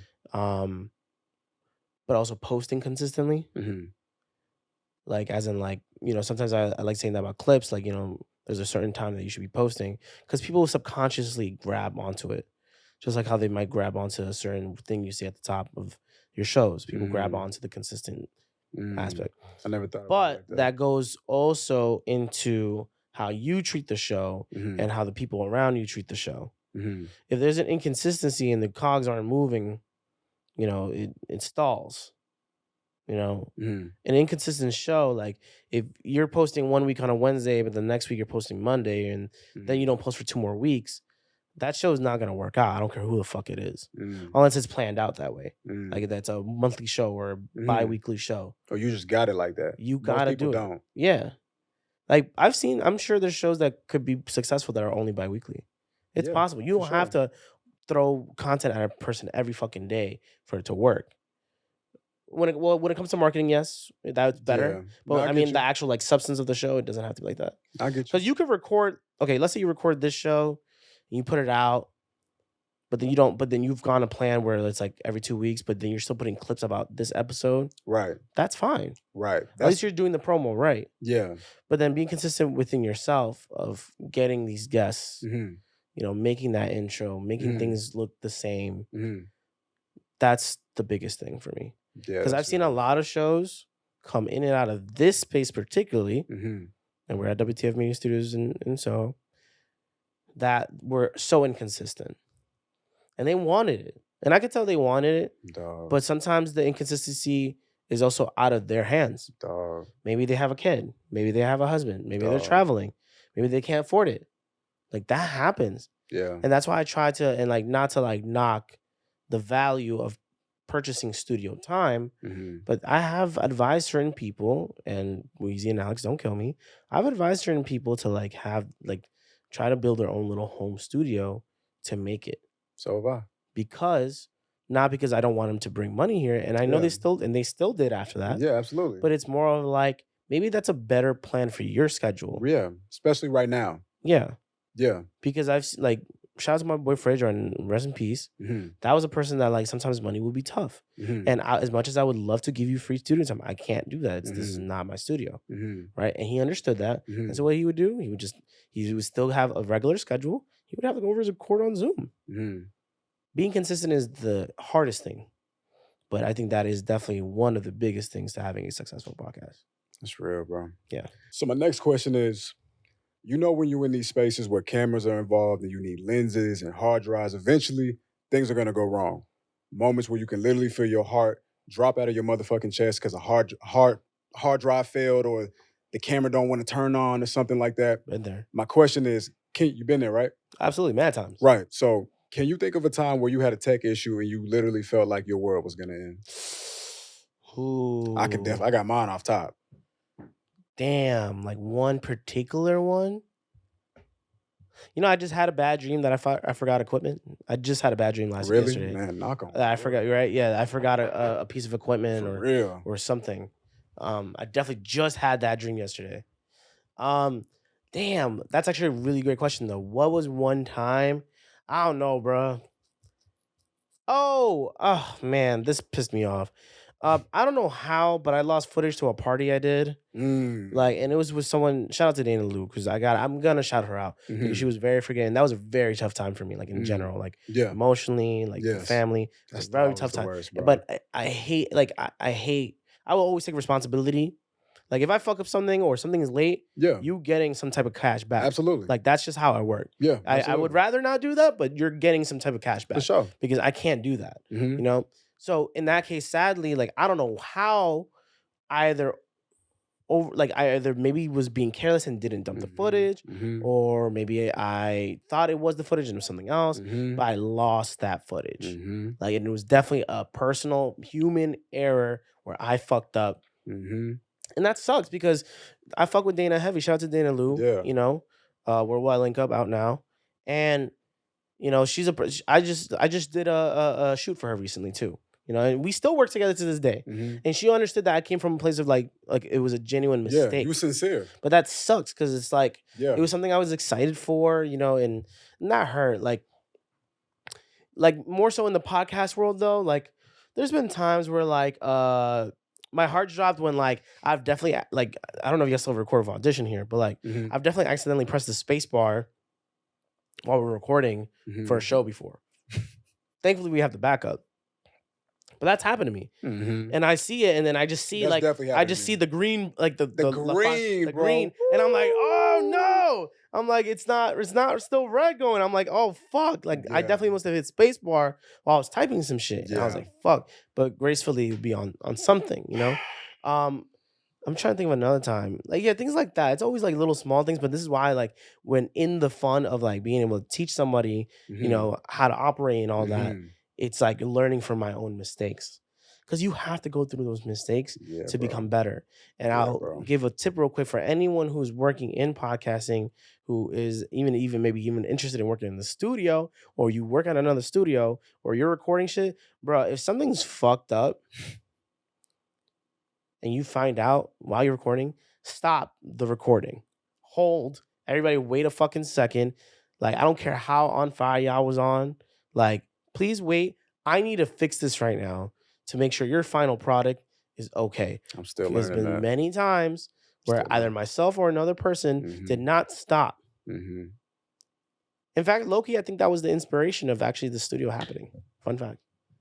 I think, you know, either Wheezy or Alex went somewhere with a respected show that they did, Mhm. and then they fucked up something that could have been fixed Mhm. by just mentioning it, Mhm. and because of that, they were like, "We're gonna just open our own shit," That's amazing. which is kind of crazy. Yeah, Yeah. I'm still learning that What's the actually. what's the moment you had? Okay, so every single one of those moments, I've fucked up every way possible you can do this I mean, like shit. that. You know That's what I how you become mean? better. Yeah. So, but like the biggest moments to me were hard drives failing. You know what I mean? And I didn't understand why. And I've had a hard drive fail on me in New York City twice in about a year, definitely a calendar year. You know what I mean? Every time a hard drive failed on me, when I first got to New York, Like your external drive. yeah, when I first got to New York, I was really freelancing. You know what I mean? So every dollar that I made, like, was strictly off of like new people that I'm meeting and I'm working with them. And I was, you know, the reason why I like working at WTF is because I realized I wasn't good at freelancing. You know what I mean? Like I see the way like Alex got things priced out, and I realized that like I didn't value my time and energy as much as he does because like I would have did that for so much lower. You know what I mean?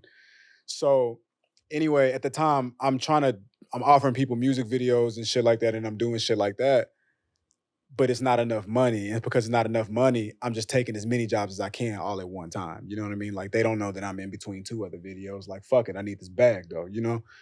And my hard drive crashed one day, bro, and I lose everything that I owe everybody, everything that they've already given me money for. Damn. So I end up, this is really fucked up. I ended up meeting this guy. Me and him were already talking about shooting a video. But then once I realized my situation happened, I went back to that guy and was like, hey, how about this? How about you give me like $1,000 for 3 music videos? Yeah, you give me $1,000 and I'll do 3 music videos for you, like $1,000. He was like, no problem. Took that money, paid off everybody else that I owed. You know what I mean? That was the dumbest shit I ever in the world because it's like that 3 music videos ended up being like a 3-month, 4-month process. You know what I mean? But that I was dying on the inside, bro, dying. And the second time, a hard drive again. It was a bunch of vlogs that I owed horrible, and some other shit that was on there. And then like I ended up like taking a paycheck to spend like I think $1,200 just to get the hard drive fixed. Just craziness. It was 1,200 to get it fixed. It might have been 9 now that I'm thinking about it, but it Wow. was still high Did it though. work? Yeah, Okay, that's great. it worked. That To sucks though. yeah, it was tough, But bro. that says a lot about you though. Yeah. You were hustling, but at least you were hustling in a way to make it happen and Yeah, I had to make it right. and the better. Exactly. I had to make it You right. know, and I respect that because that's tough. Mhm. Because you could just go and just be like, hey, like Mhm. it's it's a technical error. And that happens. Yeah. That happens a lot, you know. No, I had to make it I've right, definitely bro. had drives here fuck up before and whatever, but I It figured it works. out or I could record like just I try to be triple double when it comes to things like that, I try to Yeah. be triple double sure. Yeah. That's one Like, thing I've learned being here. you know, and that's like, but I think I've said that to a lot of y'all, which is like, yo, this job is very easy if you come prepared Prepared and aware. for sure. And that's the problem. I think a lot of people think this job, it's not, this job could be easy. Hmm. It's not. Don't get it twisted. You can't just come in here, press a button, and then that's good. Yeah, There's a lot of prep, yeah. there's a lot of You maintenance, gotta think, bro. and there's a lot of things to be aware of. Yes. And like, even for where I'll give myself the credit, like when I've done Horrible and I've done Rory and Mall, and you see me there Hmm. and I'm talking, bro, I Hmm. got like 4 things I'm doing at the same Bro, I be time. seeing you, bro.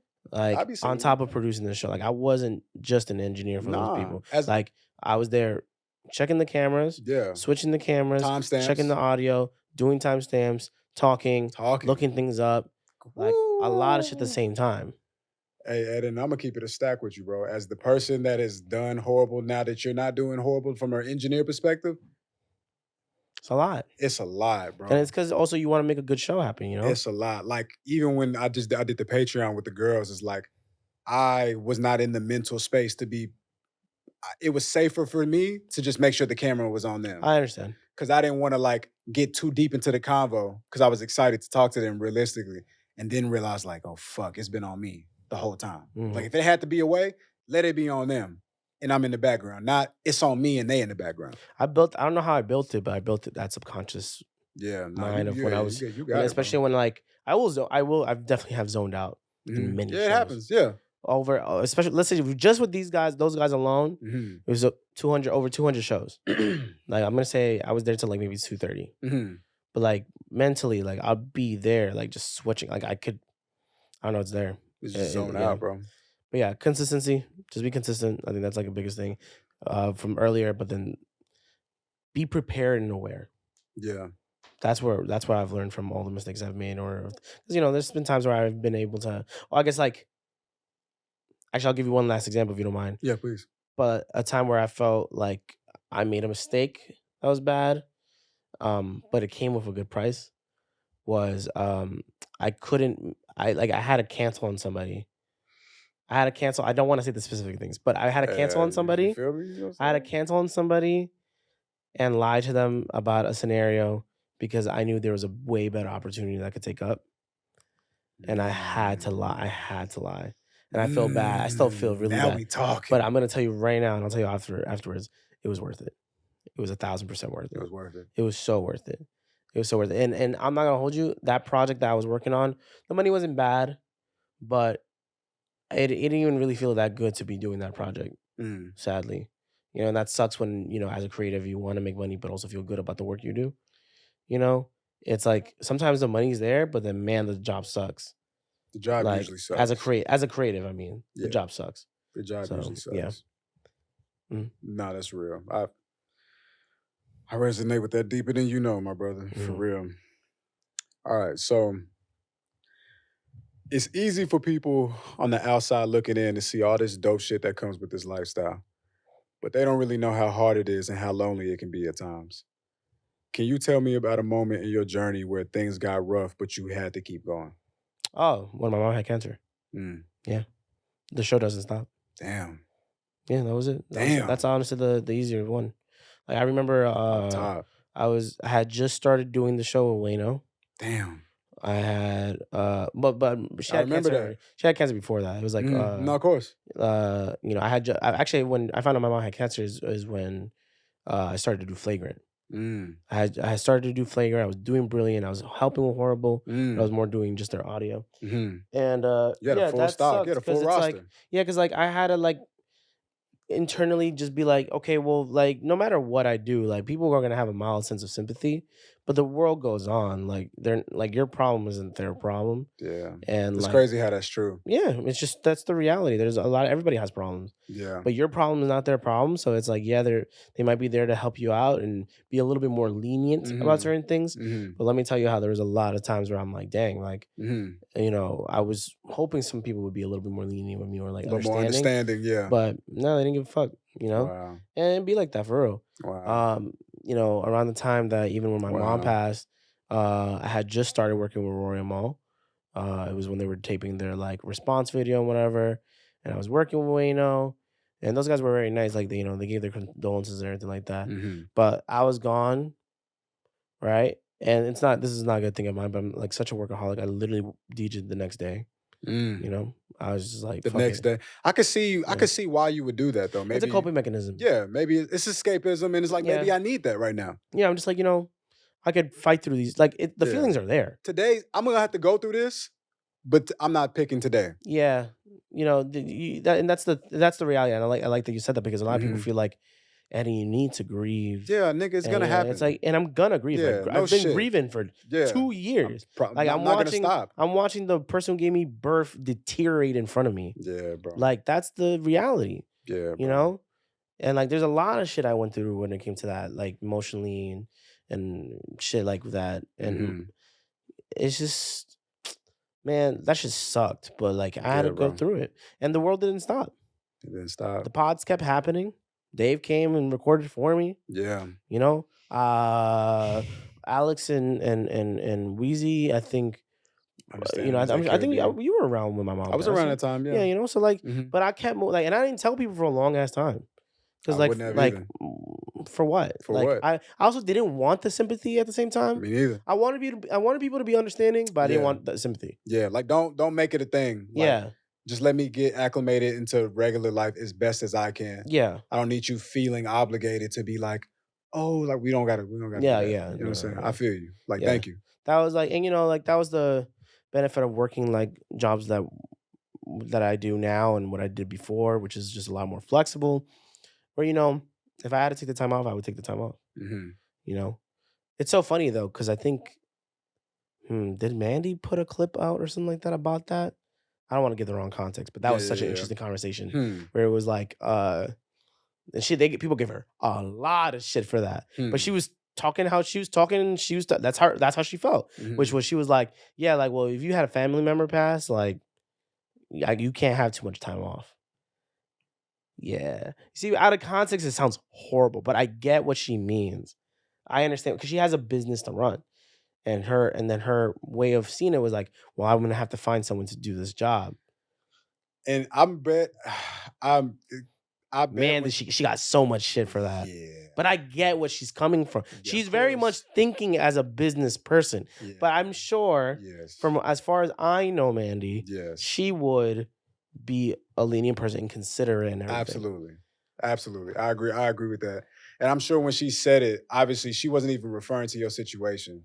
Oh no. This was a clip that was like something Yeah. else, But it's just like, but But I can relate. in that yes, sense, exactly. And that's the thing. That's the interesting thing about it. So it was like, oh, like that's tough. Yeah, I'm not gonna hold you. That clip was crazy. Yeah, that's tough. That was a crazy clip. That's I saw tough. that and I was like, oh god damn. That's tough. That's but it's a harsh.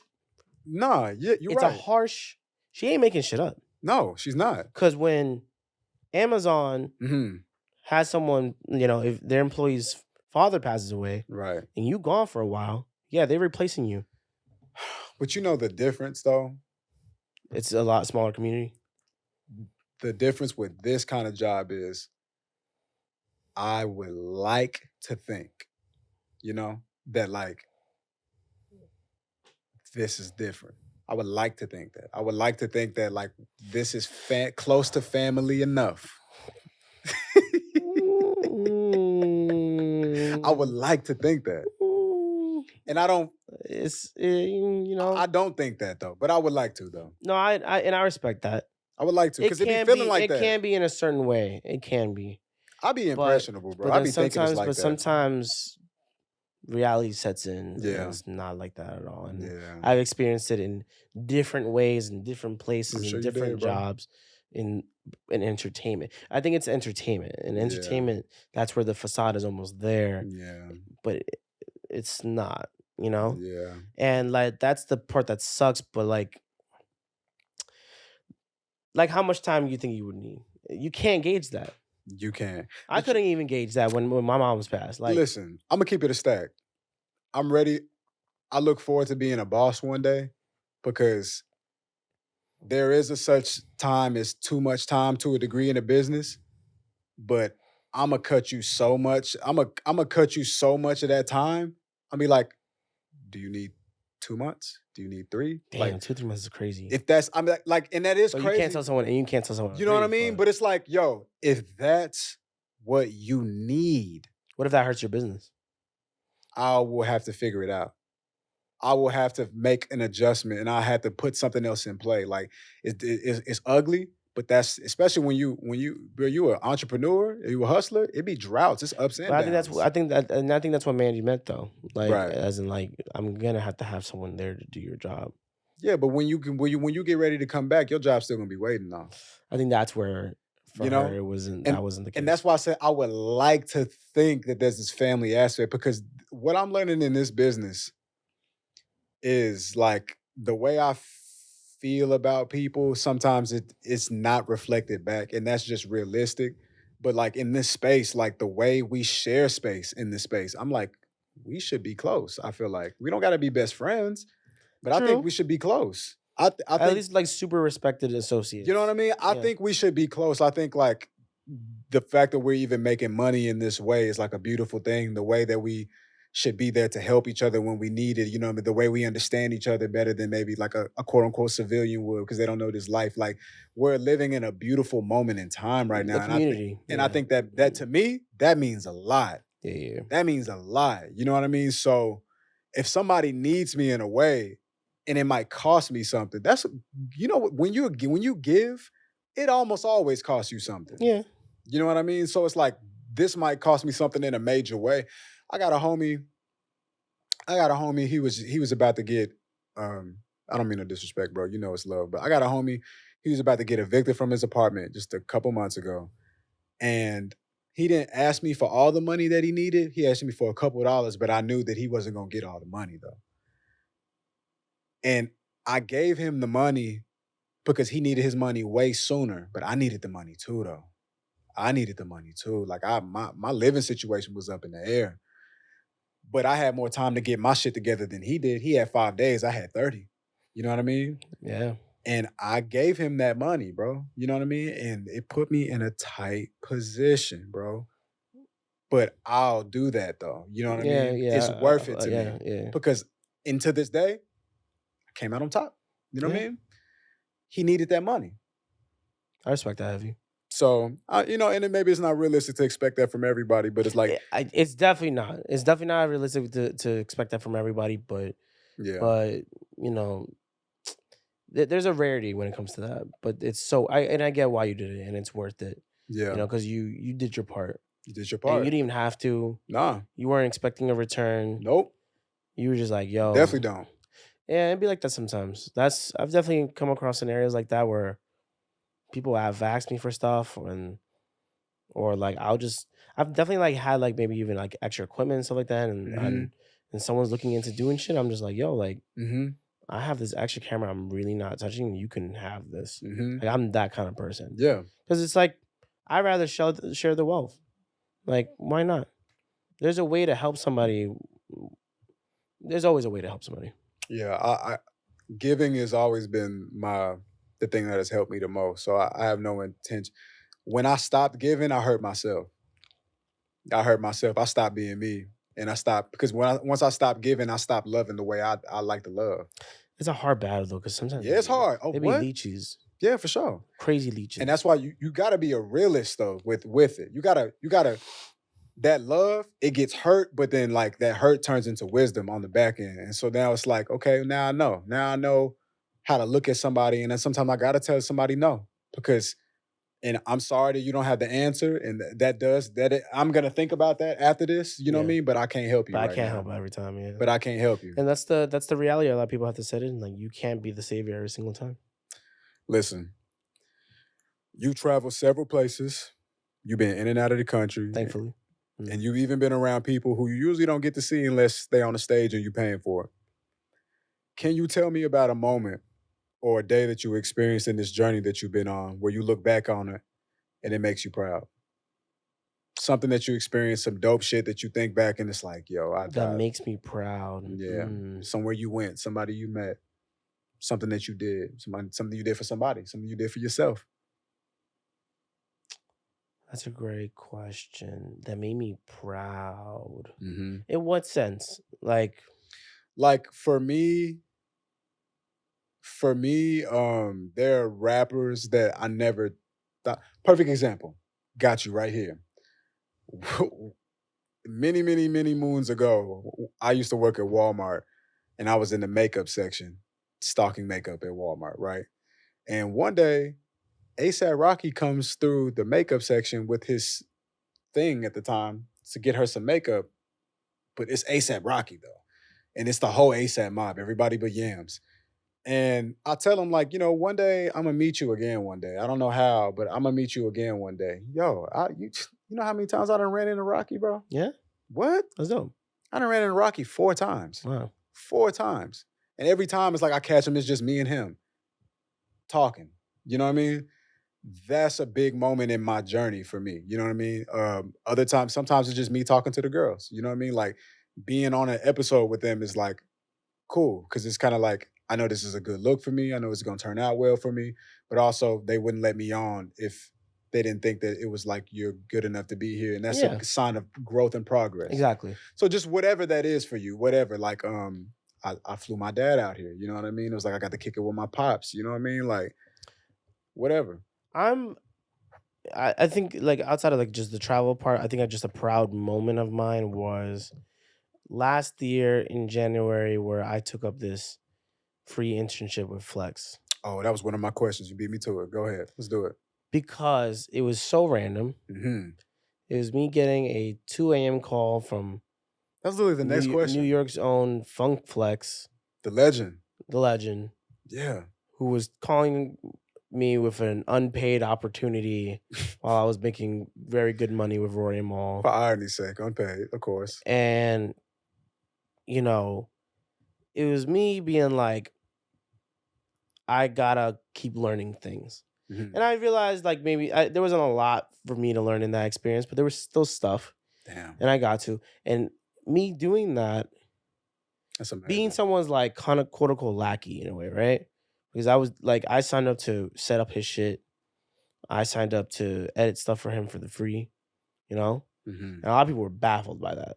Yeah. And they even like judged like my position with Rory and Mall. They don't like, get it. How are you? First of all, they paid me well enough, so then I could do something for free. Yeah. You know what I'm saying? They don't like, get it.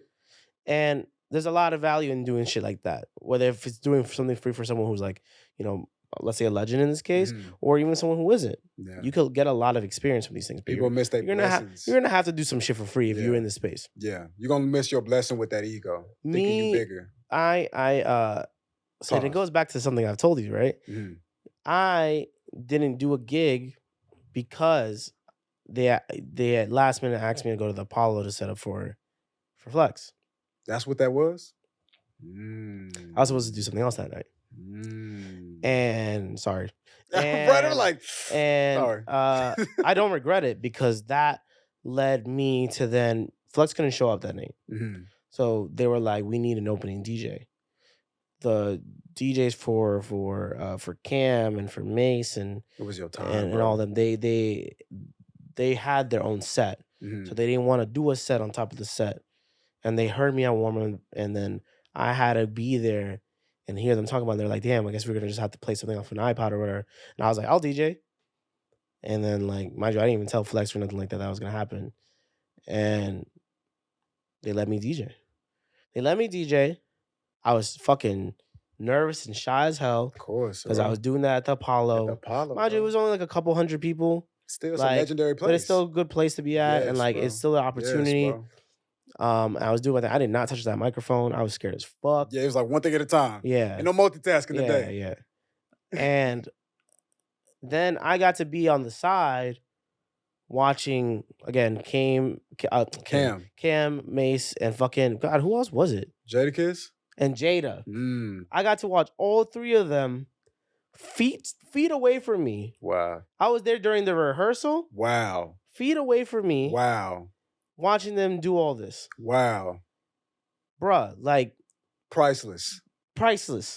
People probably pay like hundreds of thousands of dollars for that ticket. Absolutely, bro. And I got to see it on the side. Probably flew into the city for this. Yeah.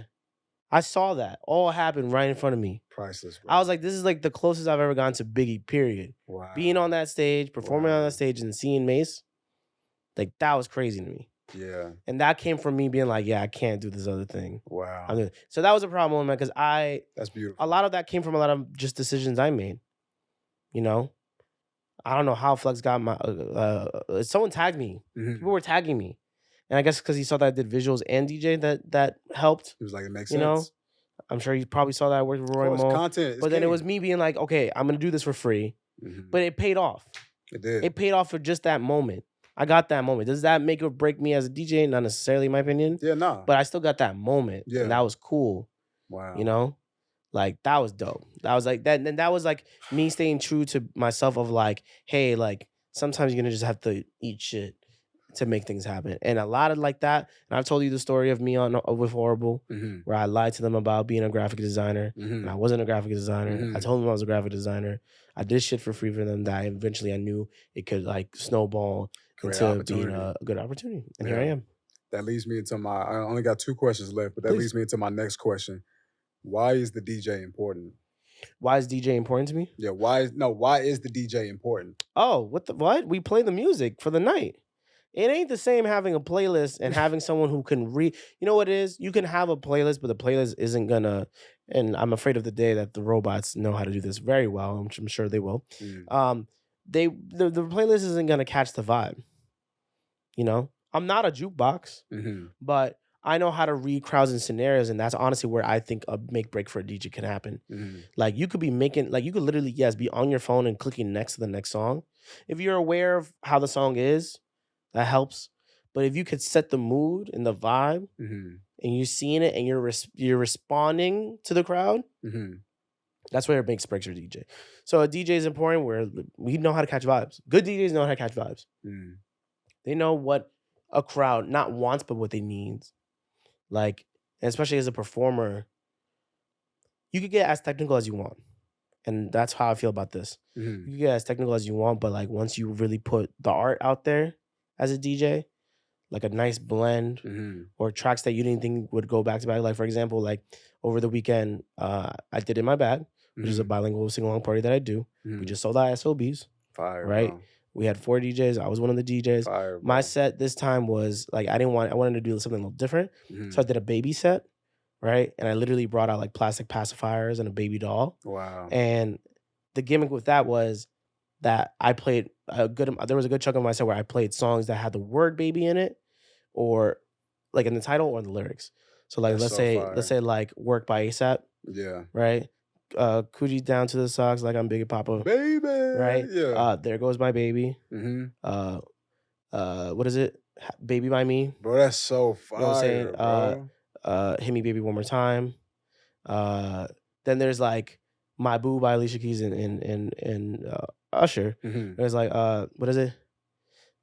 You were there and you were my baby. Like I did that. That's where I feel like being a DJ is so crucial. When you do that because you do the love of the work and the niche, but you're working with that crowd. Yeah. That's why I even love doing that party, because we do a sing-along party.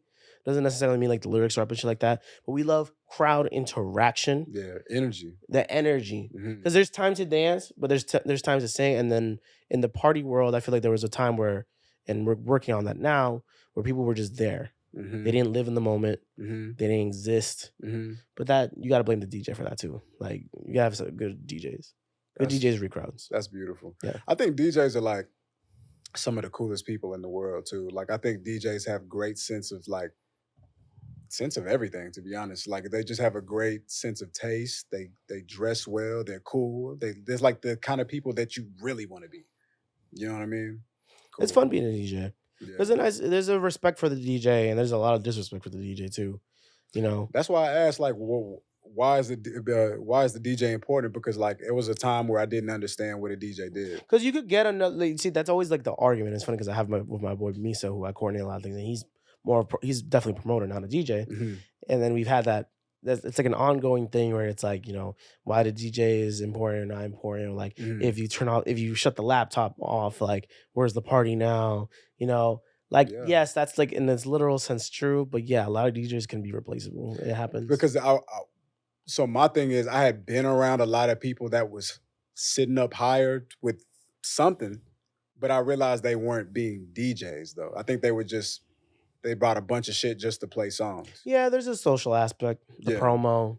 But just even like the creativity and the thinking that goes into being a DJ, that's what was missing a huge part of my life. I remember the day I realized what a DJ was. I was like in a spot that I'm always in Dallas, and then there was a DJ up there, and then I heard him like doing some shit, and then I turned around. I said, I love that reaction. Those are I was like, those are the most fun reactions. I was ever. like, oh, like he's doing something. he's doing something. I respect that. I love that. I love when that happens. You know, because at first everybody else was just playing the songs. And then he was like, oh, he taking shit out, dropping shit in, blending this with that. And it's creating a different feeling and a different aesthetic sonically. And I'm like, oh, I love this actually. Like I love being a New York DJ because a New York like we blend and shit like that for sure. You know, and especially with all this technology we have now. Yeah. But a big New York DJ thing is like we drop songs. We just drop it. Like we drop it at a pivotal point. Like we drop it. Like it goes. That's like the most fun feeling because there's always a reaction. Bro. But yeah, the DJ is important because the DJ sets the vibe. So my last question, bro. Finally at the last question. I took more than enough of your time. This better not suck. I think it's a good question. All right. So my question is, I want you to try something real quick. Sure. All right. Think about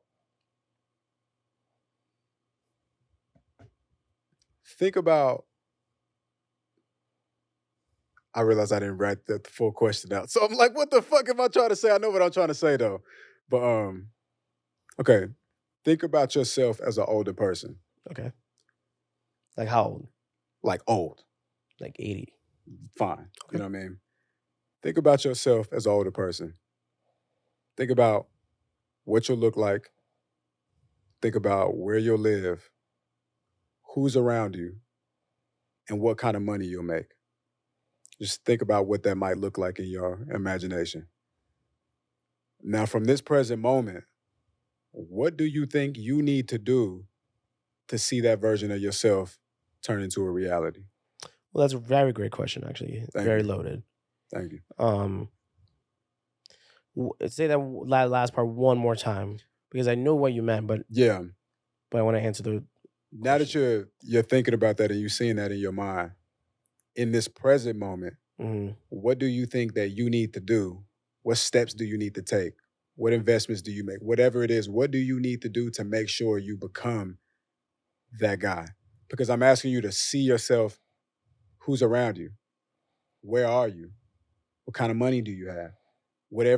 However you're seeing yourself is probably somebody who's not fucked up and homeless, right? So it's like somebody who's doing okay. Somebody's doing good. Maybe you got loved ones around you.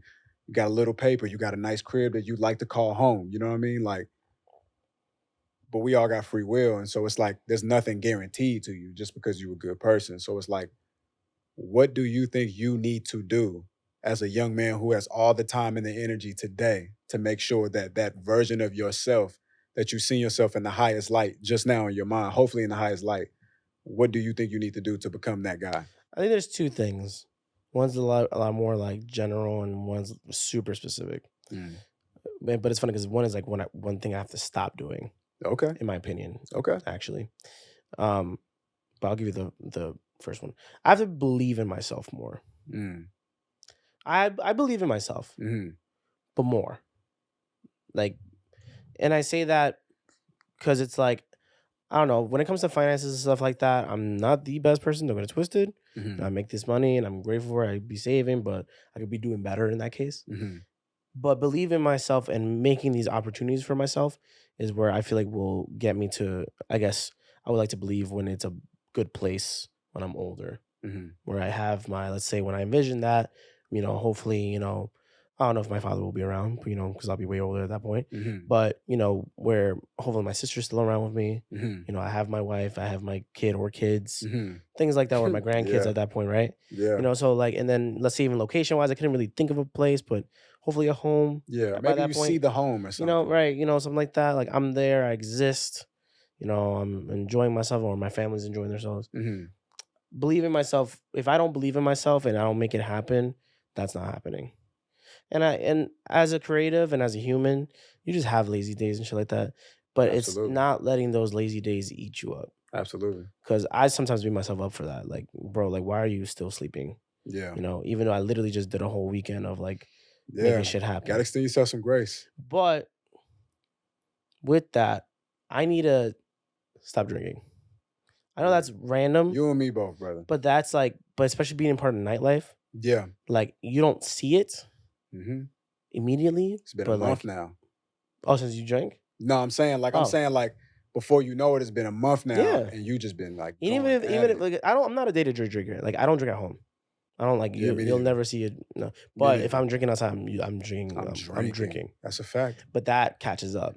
That's what I'm saying. It's been And a month that now. yeah. So like I'm like My that's what I brother. want to stop. And I feel like because I wouldn't want to say like I'm an alcoholic or whatever. Mhm. But that's actually one of my biggest fears. Like being dependent on alcohol. Mhm. Like because that's the thing. Like versus soul when my grandfather Mhm. was an alcoholic at one Mhm. point in his life. Mhm. Thankfully, he moved past that when he got Mhm. older, but that was the thing. Yeah, it can get you caught up. It's Yeah. easy. Yeah. So, It's you know, easy. it's like, you know, that, yeah, I would want to drink less. And I feel like that's for the long term for me, you know, and I that's just me agree. thinking of my health. Yes, of course. I mean, And that's part of it. health is probably the biggest proponent. And that's the part of it. Because Because a you lot of can't people, really be happy and be that version of yourself, and you like health wise, it's like it's not where it need to be. So health is important. yeah. And so that's part of it is me cutting back on the drinking. Yeah. But yeah, That's so believing in real. myself because it's just like, none of this is possible if I don't make it happen. No one's gonna do it for me. I And that's definitely thought just at one it. point when I graduated college and I had my degree in my Bachelor of Fine Arts in television production, I was like, yo, people are gonna hire me. Mhm. Yep. No, they didn't. Nope. Nope. You know how many jobs I applied to? Nope. I had to take so many freelancing jobs. I had to work my ass off, take a lot of free gigs, gain a lot of experience. I had to do a lot of shit, but I had to do it. Mhm. I had to go do it. And that was part of the perseverance I mentioned earlier, Mhm. that I kept going and working and finding the happiness in it too. Because believing in myself is finding the happiness in things. Yeah. Like Without a doubt. things are gonna suck. It happens. Without But a if I doubt. don't believe in myself, nothing's gonna happen. That was I beautiful. can't be there at 80 and happy, hopefully, with my family and stuff if I don't believe in myself and make it happen. Think about the moves you've made, Mhm. literally moves Mhm. you've Yeah. made. Yeah. You know, that's because you were like, fuck it. Like, even if it was a risk Yeah. financially, Yeah. and thankfully it was only financially. Mhm. Some people can't, Real talk. like, some people can't, like, literally not move somewhere, Real talk. you know? Real talk. I say all the time, if your biggest problems are money, you're doing a lot better than you think. And that's hard to say for a lot of people, but it's Yeah. like, I'm more concerned about the things that money can't buy. You know what I mean? Those are the issues. Those are the real issues in life. But if it can be taken care of financially, I'll figure it out. Yeah. I got There's- time and space to figure it There's out. money to be made everywhere. Yeah. There's so much money to be made. Yeah. This job market does suck, but like there's a lot of money to be made. I love that. Yeah, it's the things that are not that cannot be solved financially that are You to worry know? about. Like it's certain like it's a pod here called Daily Wrap Up Crew, and they got Oh, Dr. shout out to them. Yeah, and they got Dr. Umar Johnson on their show, which That's sick. I'm a big fan of Dr. Yeah. Umar, right? You Fucking- know, You know, that's my guy right up my alley. And they told me how much it costs to get him, and I was like, "What? I'll spend that 4 times over." You know what I mean? Just to get him like believe on it, but how much does it cost? No way. nigga. Believe that too. Yeah, really? Yeah, For an appearance? But there has to be other stuff. bro. He gave them 2 hours of fire, and I've never and How much they you saved up? Hmm? How much have you saved up? Have I saved up? Yeah, Oh man, I'm in a position right now.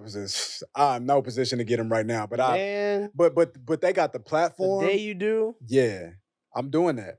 And so that's what I mean. It's like, imagine, but then like, I can't spend no money to get Hove. oh, I okay. can't spend see no what you money mean. to get Nas. I can't spend no money to get Kendrick. Well, I don't know. Certain people, I'm sure there's a price. Certain people, like 19, they also, Conversations with Zoe had 19 keys.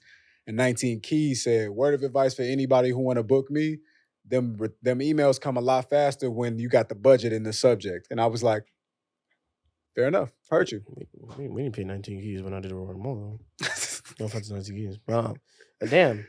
I mean, no, I get it. Money talks. Money always talks, you know, and if money can take care of it, then I think That would be cool. That'd be cool to see Umar Johnson on your show. I would love that, bro. I would want to see him like shut you down. I would love that. I want to. You see, know I what? want to see that. Real quick, yeah, he would shut me down for sure. No, but I would love to see that. Yeah, But I would, because like that's the appeal of a person like him. Yeah. It's just like, how can he be such of a contrast of even someone who I would feel like, you could tell me I'm wrong, that has very like maybe similar ideologies, right?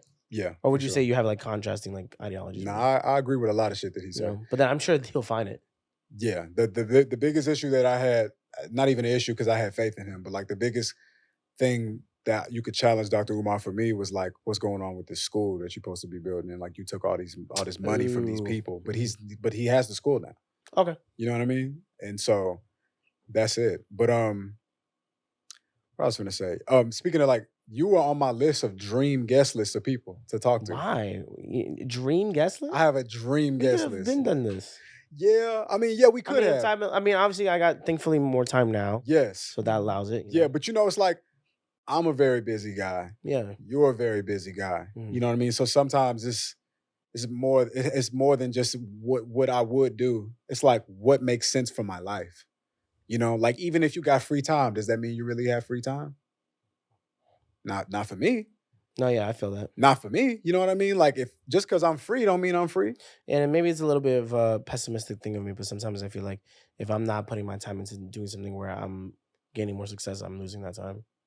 But that's bad. That's bad for me though. Yeah, you gotta revert, you gotta walk that back. But it's also like you have to also figure out that you putting time into being more successful even includes the rest that you make. You gotta factor that But part. people forget that part. That's the next master OG level to being like a hustler. It's like understanding that the rest is not your enemy. Officially resting. Officially resting. It's not your enemy. Wasting time is your enemy. Exactly. Are you wasting time?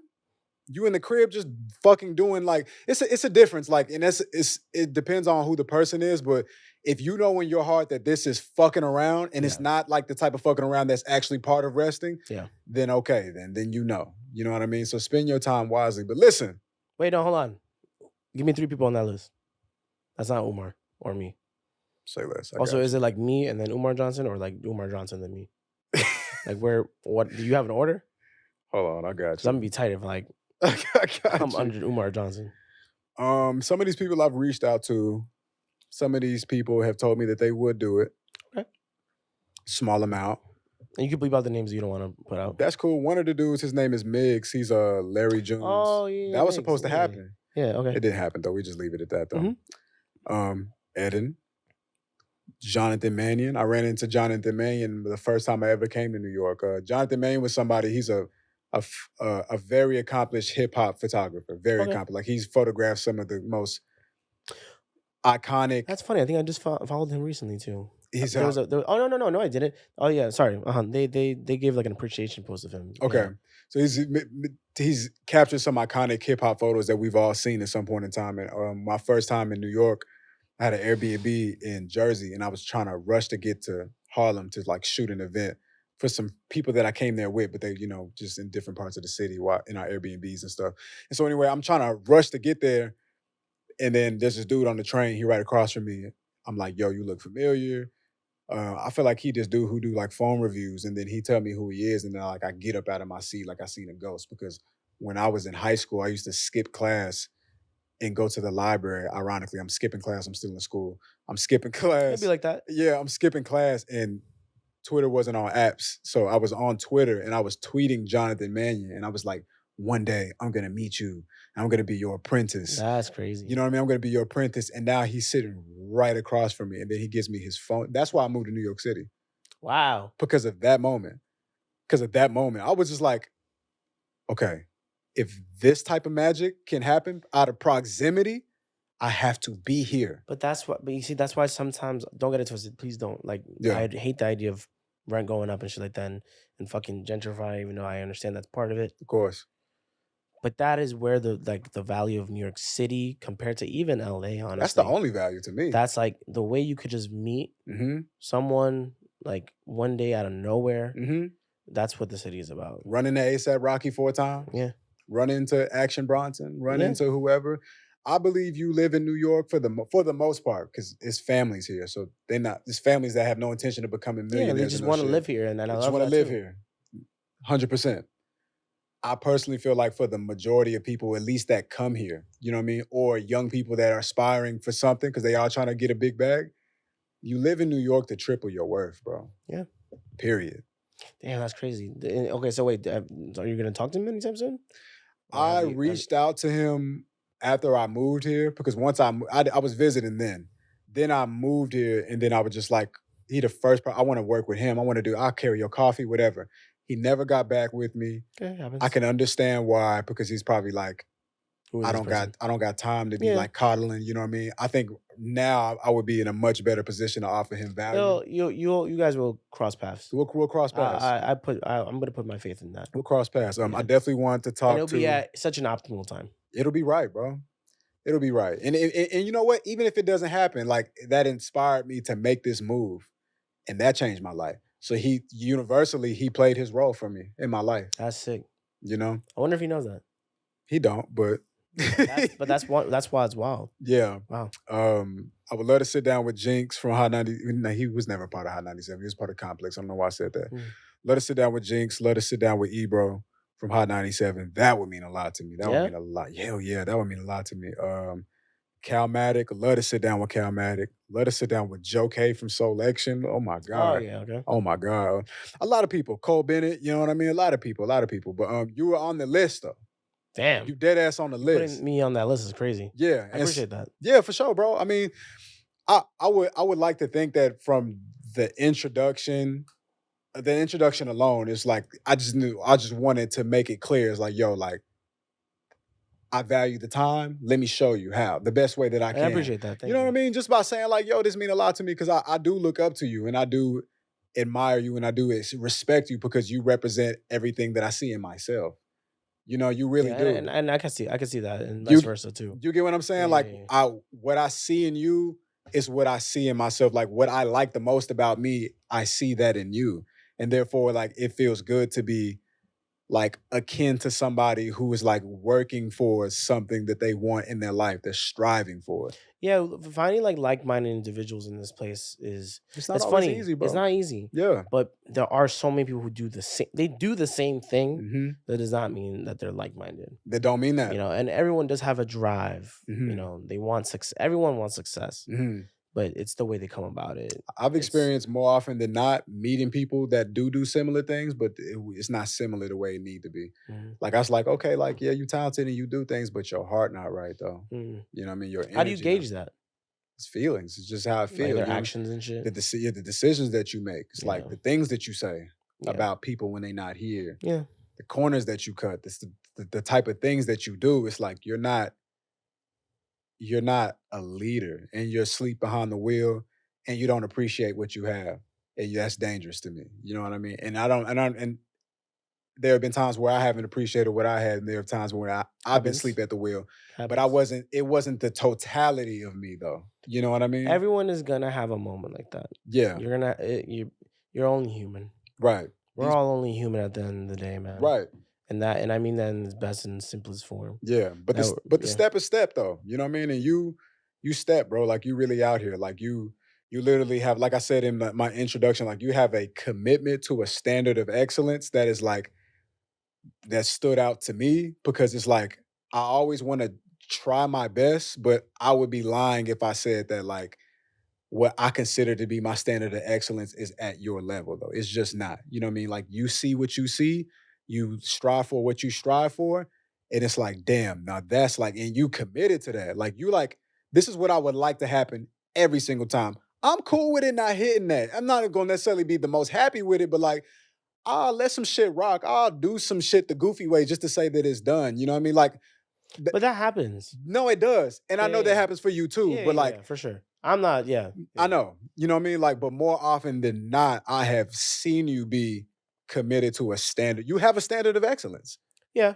That's your standard. That's actually, I've never really thought about that. Yeah, that's like the way you want your audio, the way you want your photos, the way you. Because I'm a Virgo. Yo, I get Virgo. My pop's a Virgo. I get y'all, bro. I guess that's because I've heard women say that all the time. So I just like, I guess that makes sense. It does. But yeah, I mean, it comes from, it's funny because I guess even just from my family, I mean, yeah, we were very particular. My work ethic comes from the fact that honestly, a lot of my family, like they're workaholics, like my father and like my mom. Getting to it. Workaholics. And like, we're very particular, and that could be for the best and for the worst, but it's just also like, there's a standard that has to be held. And not everyone's gonna hold up that standard. Does that mean I'm right all the time? Absolutely not. Right. I can make mistakes many times, and I will. Times, but that's like the beauty of it is that I've made these mistakes and I've learned to uphold the standard. Yeah. But It's like if like even now working with the way I'm working with Hormone now is more of just like kind of like Mhm. operations and content management and stuff like that. It's cool because I'm not trying I don't come into it and thinking of like, all right, well, now I gotta, you know, move these people a certain way, the Mhm. way I want it, but I move it and like I want to make this show better. Mhm. So how do I work with these people and their personalities to make sure that things work out? Yeah. Because yeah, I could bark orders at anybody. Mhm. You can bark orders at anybody, Mhm. but that doesn't make you a good like manager. That doesn't mean anything. Yeah, and The way you treat people it matter. People that's why I forgot. I feel like this is a generic quote, but people don't really remember what you did is how you made them feel. I yeah. don't know where that's from, but That's real, and that's essentially if you can wanna condense everything that I've said about you, it's like you can condense into that, like, there have been times in us in this capacity where it's like, I've fucked up, you've known about the fuck up, we've talked about it, you've tried to help me through it in yeah, whatever way. There's never been a time where you made me feel small. There's never been a yeah, time where you made me feel like an idiot or made me feel stupid, even if yeah. I felt that way because of the mistake. Never made me feel like that. In If you're in a position of authority, you're in a position to make somebody feel small. You can do it. You know what I Oh mean? yeah, oh It it's can be very done. much possible. You know what I mean? And Yeah, like anytime that I've made a mistake or something didn't go right, and yo, there are moments that I fucked up. I think back now, I was like, oh, why did you do that? Like you thought that was gonna rock? it You know what I happens. mean? Like, what the fuck was you thinking? You know what I mean? And at that time, like hindsight 2020 is like, oh, you really wasn't thinking. But I was gonna say that right. even in that moment, you didn't like make it. You know what I mean? So that's what I respect about you. And I think that's what qualifies you to be a leader too. You know what I mean? Because you're not out here throwing your weight around. You know what I mean? You just No, yeah. you're aware of who you are, and that's enough. And with that being said, we're at the end of this, bro. This is definitely my best podcast. Off You fucking think so? rip. Nick, what? Yes. Shit, I hope somebody listens to this whole thing because this is like, someone's definitely gonna listen to a little bit. y'all should listen to this whole thing. Yeah, Yeah, this is really good. I really appreciate and you. thank you for having me on too. Yeah, Because I bro. know we were talking about this for a while. Yeah. So No, this was this is dope. perfect. This was right. Thank God I took that nap earlier. I don't know if this would have been the Yeah, same. Yeah, for sure. I'm like, no more caffeine, no more caffeine. I'm taking naps. not even like green tea. No more caffeine. No more I think caffeine. that's probably the next thing. I was actually gonna have a coffee and then I was like, let me not do that. Yeah, no more I'm trying to caffeine. like lower the alcohol and the caffeine. That's the only thing I need to lower. Yeah, Alcohol and caffeine, bro. yeah. Those things pose the biggest threat to me. And I'm gonna just leave it at that. You know what I mean? Like I'm I feel that. good, but I'm just saying, like, I want to stay good. You Yeah, feel me? I feel that. So anyway, with that being said, man, we are out of here. The first person on my dream guest list is scratched Hey, off, which you is know what? fire. Let's do a domino effect. Nah, Let's for make it real. happen. For real. Yeah. Bro, listen. I'm about to get out of here, but before I do, you already know the spirit of the brand, the mantra. Whenever I'm working, I will remember that done is better than perfect. And if I'm satisfied with my work, then that means that I'm living in my purpose. Halfway up, and we gone.